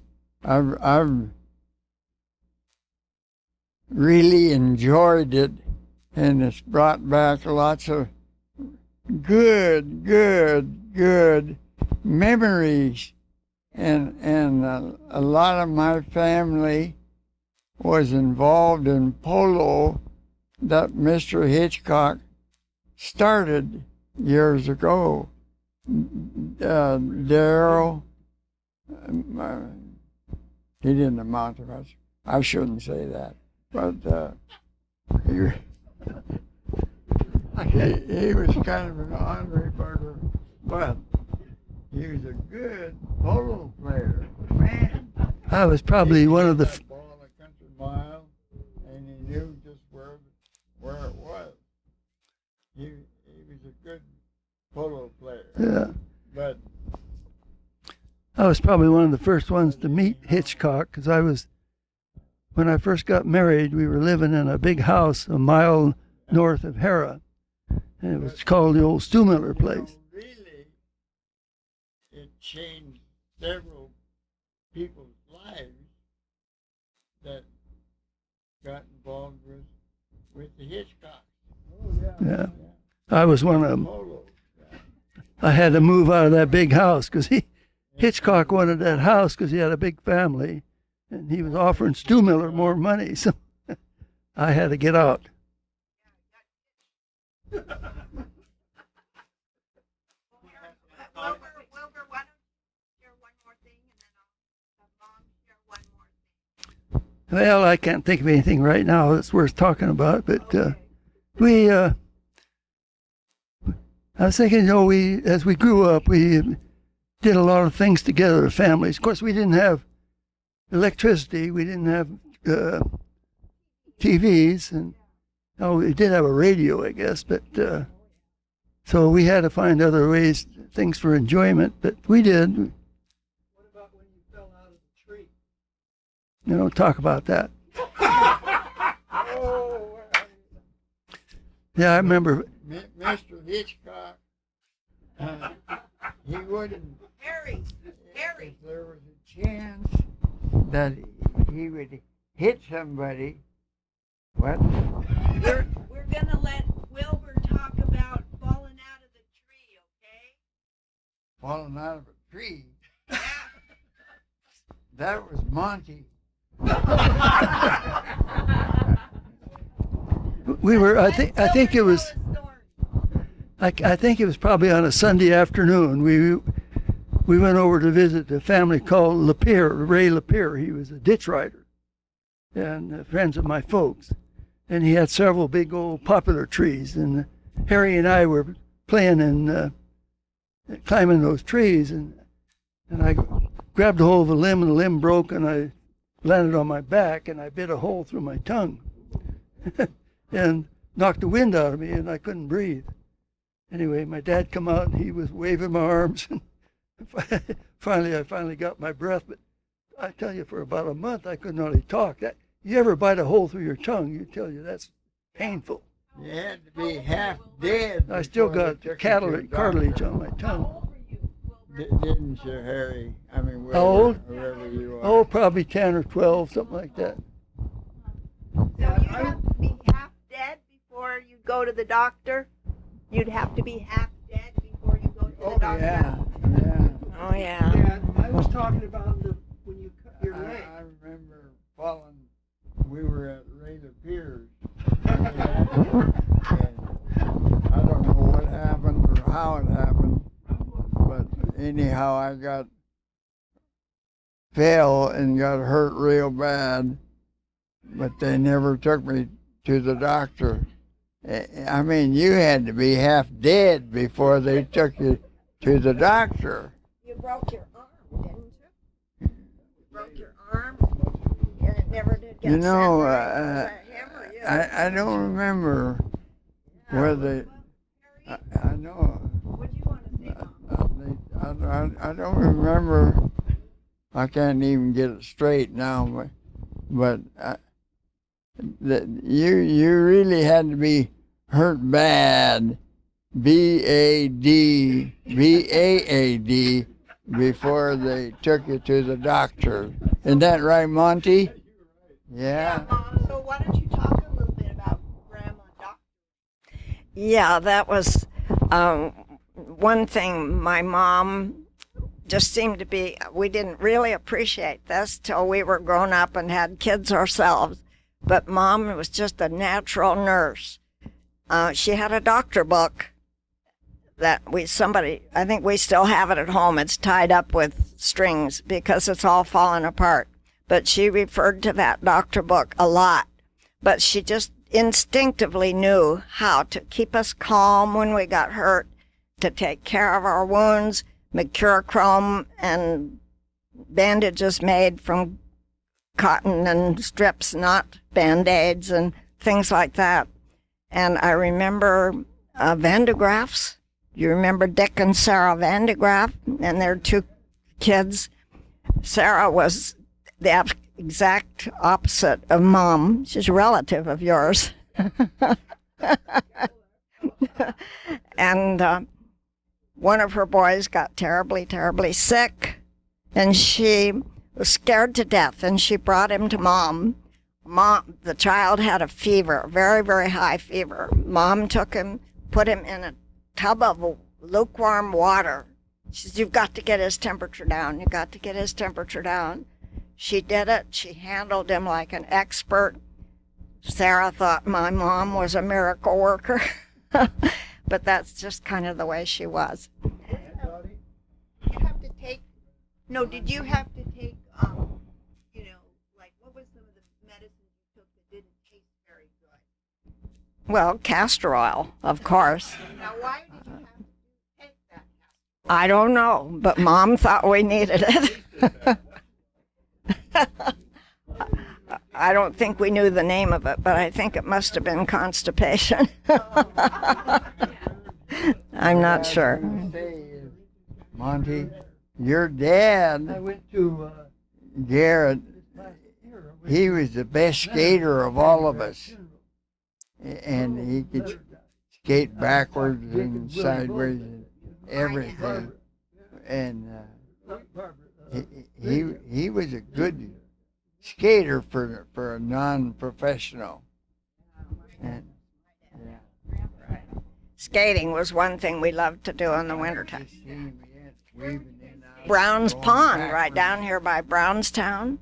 Yeah, Brown's Pond is where we went most of the time, and it was just the big fun activity every winter. And the guys would bring rubber tires, and we'd build bonfires and beside the skating pond, and you guys would play hockey on the. Yeah, you scrape the ice when it had snow on it, and we played crack the whip on the ice. I don't know why they don't do that nowadays. Aunt Dottie, why did you pick the college you went to? Why? Yeah. What was the name of it? Linfield. Yeah. I chose Linfield because Doc Granholm was the principal of the high school at Wapato at the time that I graduated, and he was a good Baptist. They were our neighbors, actually, Don Granholm, and I appreciated him for the smart man that he was, and he took me and Mary Ellen and a couple other kids, I think, to Linfield. It's where he graduated. And I had never been out of the state before, and I was really impressed with Linfield College. And in those days, private colleges didn't cost an arm and a leg, and my parents' pop finally made some money when the dairy cattle were sold. That's something we haven't addressed. Remember, the dairy herd got Bang's disease, and he had to have them all destroyed. And then the war came on, and there was a demand for beef to feed all the armies and navies around the world, and he bought beef cattle. That was the first year, I think, he was totally out of debt, was when the beef cattle came. He was able to grow beef cattle and make a profit, and they had money to send me to college. Lucky me, the first one. Bill went to college. Bill did, but not then. Later. Yeah, later. When the war came on, that changed most everything. Not everything, but most everything when the war came on. Farmers were able to make a profit because of the demand, and that made a huge difference. I have God to thank for that. Tell us about Aunt Connie going to nursing school. Oh yeah. As you know, my dad resisted all the boys going on to school of any kind. So John and Tony had to quit school after 8th grade. And Carl and Garrett managed to stick in there and finish high school. But that was because he was so smart and got through in fewer years. I think that was it. Anyway, your question was, Aunt Connie in nursing oh yeah, Connie, when she graduated in 1940. Yeah, she wanted to go into nurses training, and that was possible because she could go right there in Yakima and to the nursing, she could stay there at the nursing school. And so she took 3 years of nurses training and got her RN, and my dad approved of that. I don't know, Phoebe did not get to go on to anything. She, no, she did not. She did not have to. By 45, she graduated from nurses training the same year I graduated from high school, which was 1945. So, no, she did not have to do any nursing in the war. But Phoebe, bless her heart, she didn't have a chance. But she was a self-educated woman. Believe me, she didn't let that stop her. She went to Biola. After nurses training, she wanted to go to Bible school. And there again, my dad had finally enough money in the bank to afford this kind of thing. And so she went to Biola, and that's where she met Jack Siemens. And In Hera, they got away with a lot more than the Schilperoort from Sunnyside. They couldn't even read the funny paper. They get in trouble if they read the funny paper. I mean, Uncle Torin's Tante was her, Tantana's family. But they turned out to be pretty strong people. Very strong. So, Wilbur has a comment. I was talking about Tantana being so strict about everything, yet Stan and Frank were the two wildest kids that ever lived. There was nothing those kids wouldn't try. But Tantana ruled the roost on Sundays. Yeah. sometimes we sneak to read, what do you call it? It wouldn't be the funny paper, but Sports section. What do you call it? Comics, the comics. what would they call it? Comics. Oh yeah, comedy. Well, I mean, there came a letter. my mom, Oh, she's boy, talking. she felt strong about that. That the comics was sin. And they didn't want us reading them or even looking at the pictures. Did they? Did they? No. But things have changed. I'm not saying for the better, but Okay, well, I got this. now you can read the comics. Oh. You could do it in secret. Oh, wow. They're not that bad anymore. Yeah, well, He was dead against the comics. They didn't like him at all.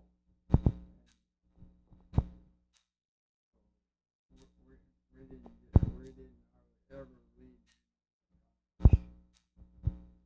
Not right. oh, really? Well, I remember very well the day I got in the mail and it said, go to Spokane and you're going to be signed up to go in the military service. So we got on the bus with several guys my age around here, and we went to Spokane, and we went in there and were given a physical. We had to pass a physical, and they had that string of lessons there. Well, anyway, it asked if you ever had any heart trouble. Well, that was the first time I'd been asked that, and when I was about Well, I remember when Dr. Flays checked my heart there. We were out there on the basketball court, and there would be a little bit of noise in my heart. They call it a heart murmur. So I just said, yeah, they had a little heart murmur, and he listened for a minute or two and answered all the questions and told him, that I was home and that food will win the war. So he put me in a 2C classification, which was a farm deferment. So during the farm deferment, at Saturday nights, we would go to YFC, Youth for Christ Rally in Yakima. And we, Gordon, Stover, and Virgil, and me, and a couple others, we'd all be a little bit late. We was up in the balcony there, and we waved to this girl that we knew, Clarice Dow. And she said, "Do you know that girl?" You told Clarice, "You know that? You know those guys?" You kind of remember that? Anyway, that's where I met her. And that's how we got started. I don't know. There was lots of other girls, but somehow we got together after YFC and went to the what do they call that little restaurant there at the corner? No, not the Golden Wheel. It was anyway. That's kind of where we started. So we went. That's what I said. That's where we met, and we went a few times. And one time she grabbed my hand. Wow, this pretty blonde grabbed my hand. No, she didn't grab it. Anyway, that was where I first met. You remember that? Where we first met. At YFC, yeah. So anyway, that was the starting.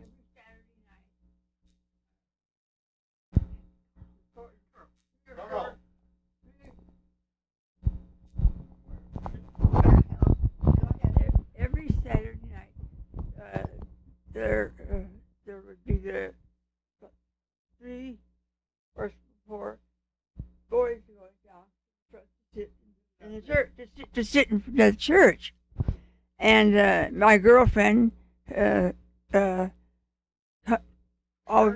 always pick me up and to go to the service.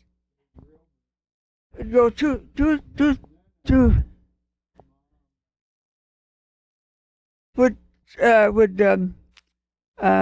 we'd go to that service, and one of the girls sitting next to me was a nurse, same school that I was going to for nursing, and one of those guys, she waved at one of those guys.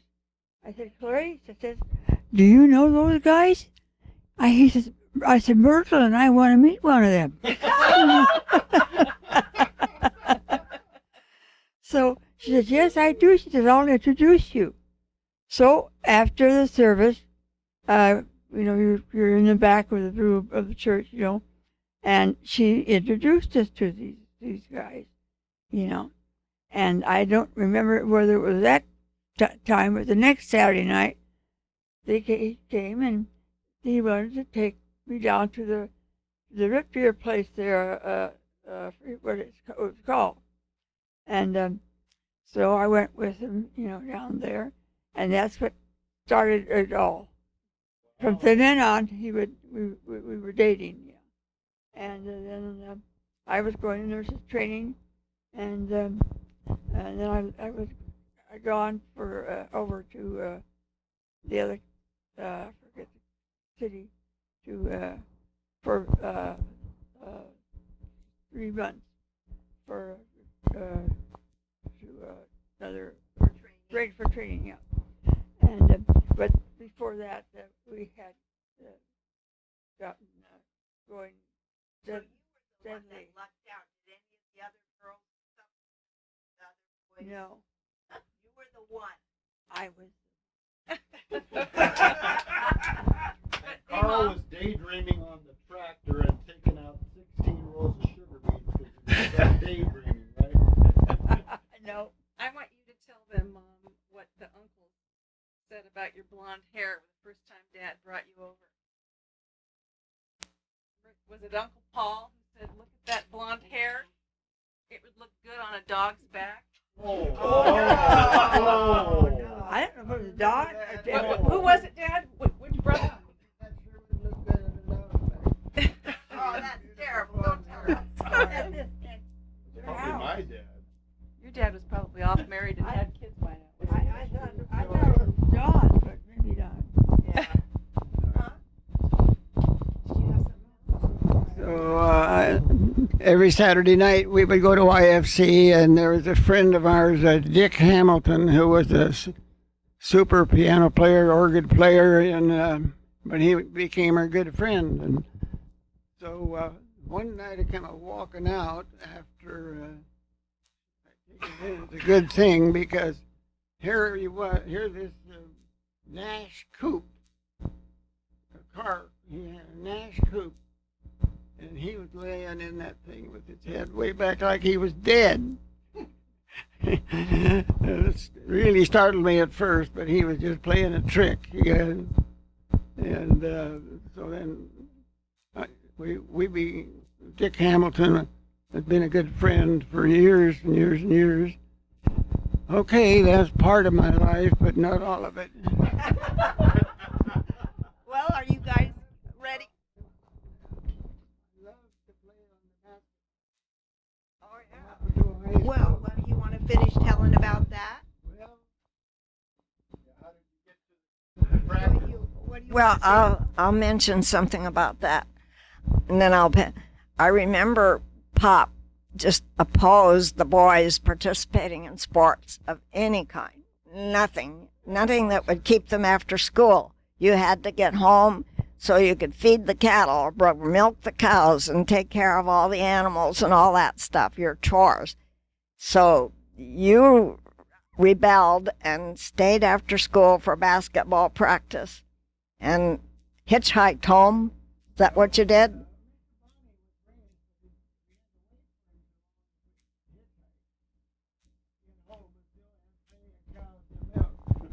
Yeah, well, anyway, I'll let Carl tell his side of the story, but Carl became the basketball star in the high school team, and so Pop maybe changed his tune a little bit, but I don't think he ever came to a ball game.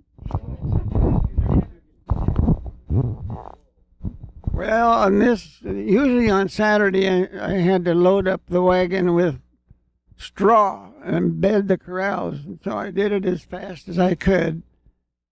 And I had 15 minutes to catch the bus. And the only way that Pop didn't care much about, so I went down to the corner to hitchhike. Well, here comes Bob Hake. And he stopped, and the ice was about that thick on the road. He says, "Where you going?" I told him, and he says, "Well, I'll get you there." And we were going about 75 or 80 miles an hour on that ice. But I made it there, made it to the team. And then when I got home from these basketball games, I had to find a way home, either walk or hitchhike. And Pop wasn't too interested in it, but they did come to a game or two later on when at high school. Yeah, it was fun. High school years were good, but so many of them, when they turned 18, they had to get out of there and get signed up for the service. So that's part of the high school life.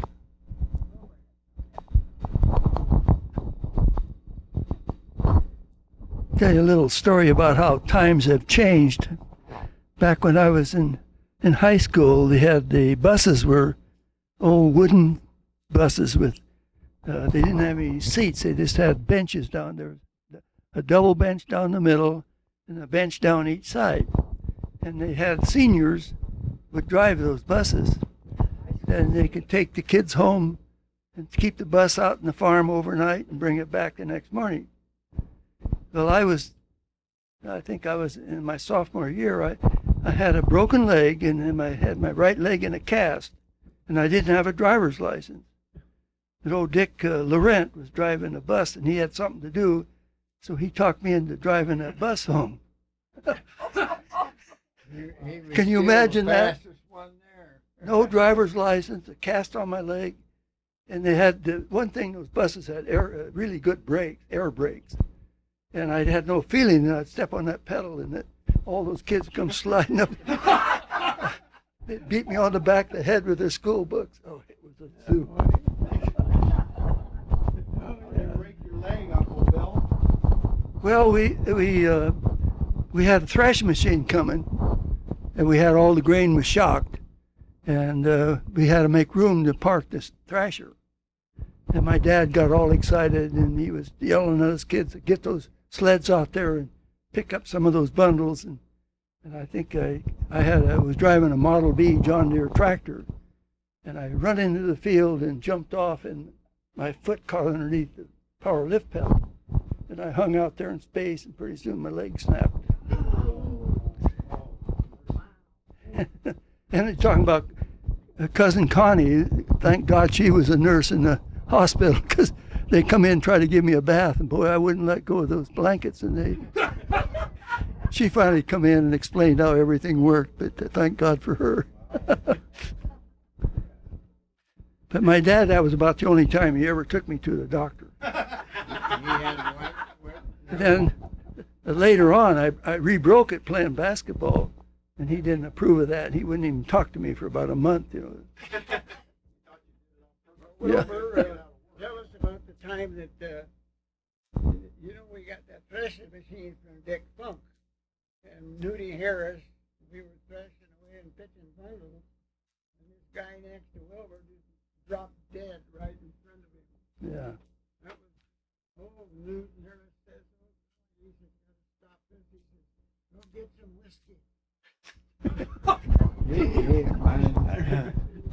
Our dad was really upset when he broke his leg the second time. Couldn't do any work, couldn't do this. There was another interesting story about it. There was a guy, a family named Parker, a thrashing machine, custom thrasher. And the young guy's name was Buck, but his dad was about 80-some years old, and he always come out there with the crew. And I remember one time he was sitting there in the shade, and I was visiting with him. So he was telling me this story about when his dad had a thrash machine back in the Oregon Territory before Oregon was a state, and they were way out in the middle of nowhere, 100 miles from the town. And back then, the old thrashing machines didn't have what they call bars to cut the twine on the conveyor to come in. The newer machines had oscillating knives, but so back then they used to hire a young kid they'd put a sickle section on a pole, and he was standing up there and cut the strings on the bundles. Anyway, they had this one big old mean guy working there pitching bundles, and this kid nicked him on the hand. And he said, "Kid, you do that again, I'll throw you in that thrashing machine."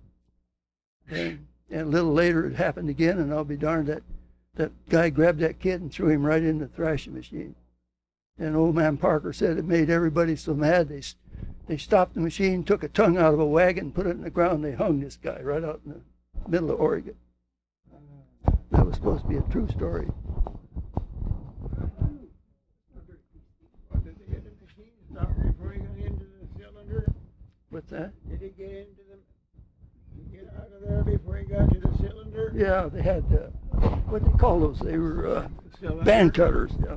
Yeah. They cut the strings, and so that the bundle would spread out before it went into the cylinder. Let me hold that for you.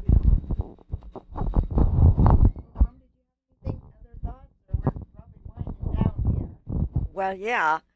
I just remember that during the war years, the farmers got unlimited amount of gasoline, whereas everybody else was rationed. And the same with sugar for canning. Farm homes could get unlimited amounts of sugar, whereas other people had to have ration coupons for that sort of thing. And there were some other things too. But the farm boys at school were all of a sudden real popular with their cars because they could drive unlimited miles with their C-ration gas cards. And just one other thing that we didn't mention was the first major injuries. He's talking about broken legs and Harry about broken arms. But in our family, the first major accident like that caused so much trauma was Phoebe on the night of her senior so-called sneak. And her boyfriend got in a car wreck, and she got a broken back. And she never was able to attend her own high school graduation, and she was the valedictorian. But she was in the hospital for at least 3 weeks, and I remember in those days she had a full body cast, and they kept her in the hospital all that time. It must have been a pretty serious break. The doctor's name was Koreski, Dr. Koreski. We thought he was God. And so that was the first major incident that caught our attention. And at that time, 1936, was the middle of the Depression. I remember my dad putting his head down on the table and actually crying because he didn't know how he was going to pay the hospital bill or the doctor. And that was a traumatic experience for us. Then the next one was when the truck backed over his leg and broke his leg in a compound fracture. It was the worst thing you could imagine. His bone was poking out from his leg. There was another major traumatic thing that happened, and it took him a long time. Dr. Koreski took care of him, too.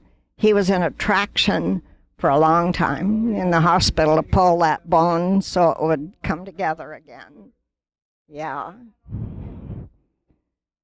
Oh, yeah. Then Uncle Bill, during his high school years, suffered from some kind of arthritis that gave him such tremendous pain that he was even unable to go to school for quite a while. I remember bringing his lessons home from school and helping him see to it that he got his lessons done.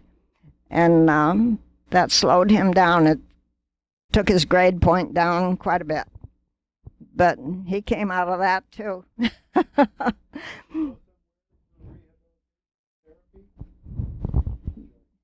Mom, he just stayed home. They didn't have therapy or rehabilitation. No, nothing. They did try different treatments for him, but there were things like, I remember they took him to Soap Lake.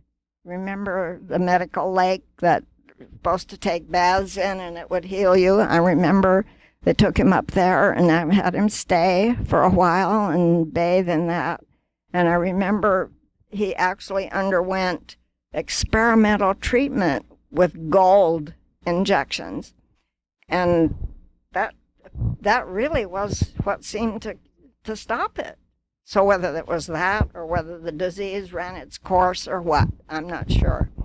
But Bill went on to go into the service, passed the physical, and then eventually went to college and became one of those brilliant English teachers.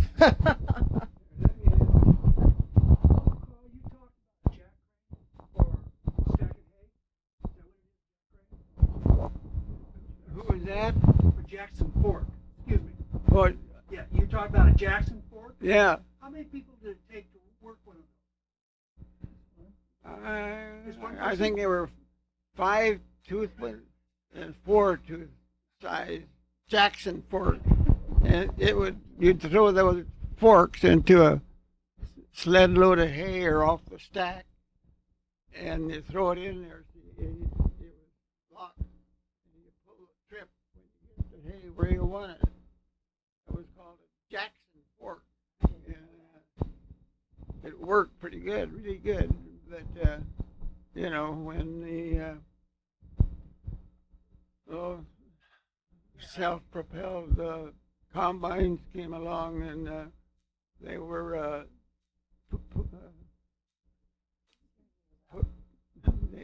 using sleds to come in, and they'd put a chain in front of the stack and pull the tractor right out of the sled and go back out in the field and get some more bundles.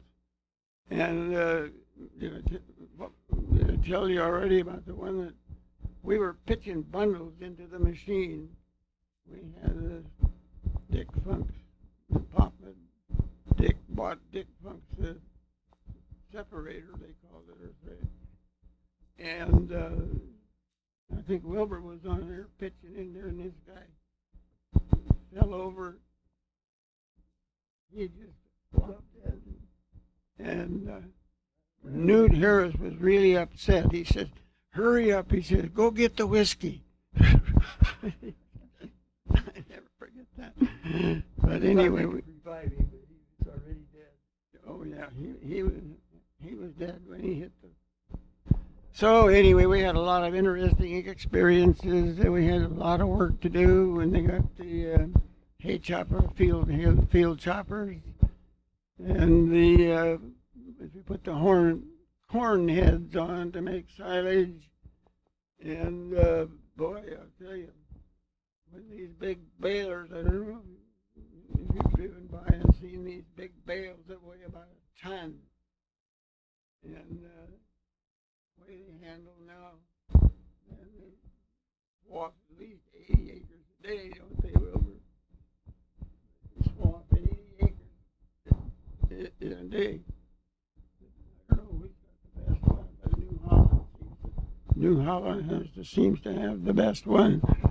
So haying and all agriculture has really changed. Not much pitching hay like we used to have to do. Okay. You want to pitch some more hay, Wilbur? Uncle Wilbur, was there kind of an art to making a haystack? Yeah, it was.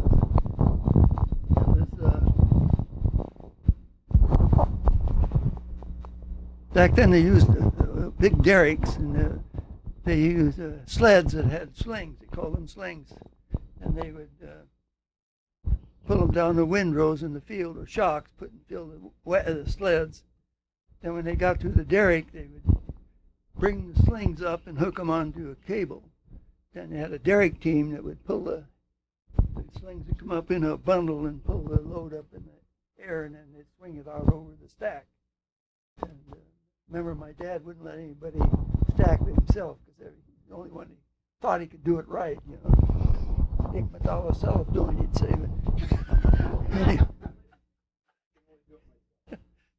And there was some people like Charlie Brown. He prided himself in haystacks, and his stacks would actually be taller, wider at the top than the bottom, so they didn't get wet, you know, from the rain. And They wouldn't get blown over? he had bigger derricks, and then if he couldn't get the stack high enough, they'd put blocks underneath the derricks to get it higher again. He had magnificent haystacks. Didn't fall over. No. Tell us about Brownstown. Well, there's a lot of stories about Brownstown. Barney Brown, a descendant of Reese Brown. And the story of Reese Brown starts, that we know of. There was a widow in Seattle that died kind of strangely. And so Barney Brown goes in to tell me the whole story about Reese Brown. And Reese Brown got a pot full of money from that widow's estate. So if you've ever driven through Brownstown and noticed all those big barns and wooden fences, that's all of Reese Brown's buildings. And I think I think he built those two big warehouses in Brownstown. We ran the Spud House there for a while, and he had that big hole dug that if you've ever been right on the southeast corner, there's a big spot that was dug out. And the rumor was, if anybody knew Lester Olson, he knew everything. He said that's where Reese Brown was going to build his bank. Well, Reese Brown was driving down, I think it was Evans Road, and a guy in front of him had been up in the mountains getting poles, long poles. And the way I understand it is that he didn't have his lights weren't working. And then Reese Brown, the way he drove right into that thing, and he said it drove that pole right through his head. So that's the end of his life there. And Lester Olson was the storyteller.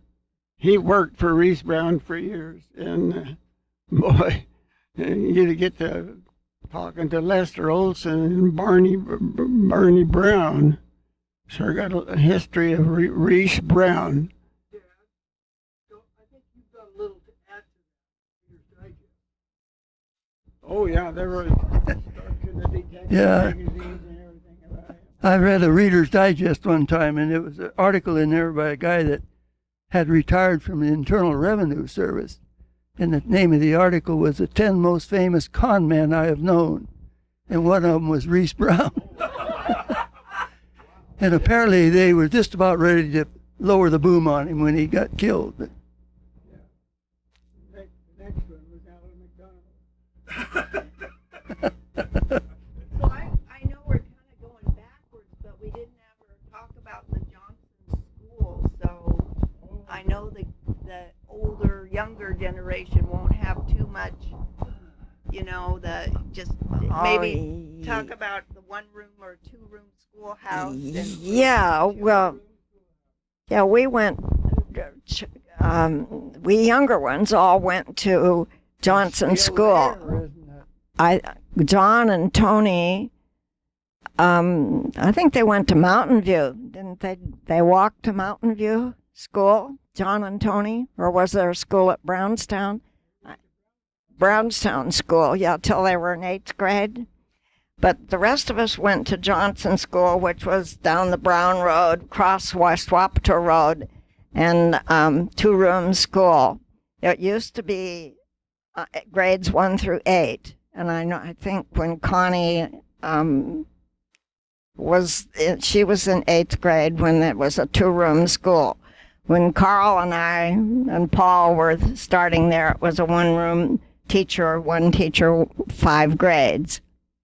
And we walked in good weather.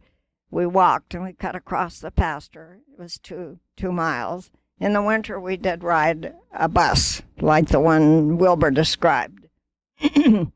But it was typical kind that you see in Little House on the Prairie with the desks lined up, and teaching took place in very much the same way. Mrs. Norton was the teacher, and she was afterwards we can think about her and realize she was very, very good teacher.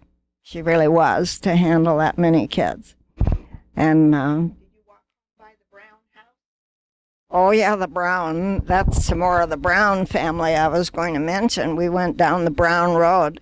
The Browns, Charlie, Reese, John, who was the one that lived on the Orville. Is that all of them? They all came from Arkansas or somewhere in the Appalachians, and they were like mountain people. And you got to tell the story about John Brown and how scared you were of him. We all were. We skirted his house because we knew he was a murderer. Well, John Brown and his wife had about 4.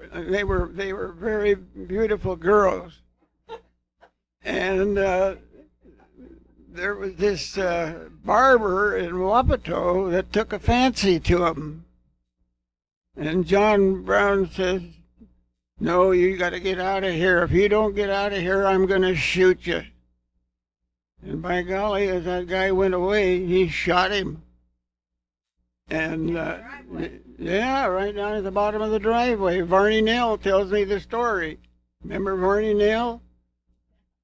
Anyway, so they put him in jail.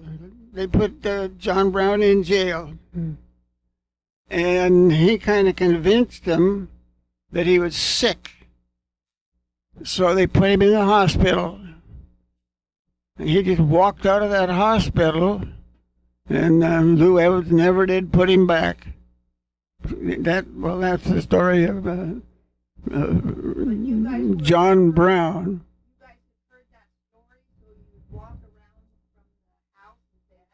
Oh yeah, there was some guys drove through there. The road was just kind of a muddy road, and boy, he was walking around with his shotgun, prancing around, looking around like it was somebody to shoot.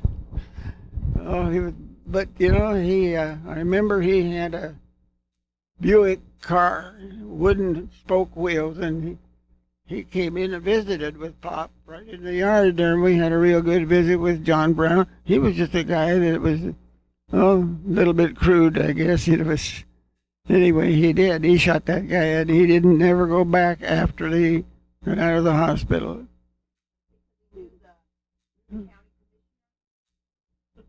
Well, Lou Evans had to oversee the situation, I'm pretty sure. Yeah. So yeah, there's lots of stories there about the Browns. Orville Brown was the most quiet, sensible one, and see, there was Orville, John Brown. Anyway, there were about 4 brothers there. But Charlie Brown's haystacks, they were the biggest haystacks in the country. And of course they had to be all pulled out with a Jackson fork. So the Brown boys, they put their mark on things down there. If you drive to Brownstown now, and you see the wooden fences, and he had purebred white face. What was the name of that white face cattle? I guess they were purebred Hereford. And he had those fences built there and those beautiful horses. And he dug that lake down there, Brown's Lake, we call it. Man, we did a lot of skating on that pond. Build a fire out there and on the edge and go skating. I remember going with some girl, I don't remember who she was, but she wanted to skate, so we did, out on the lake. You know where Brown's Lake is. Who'd like to, anybody else know anything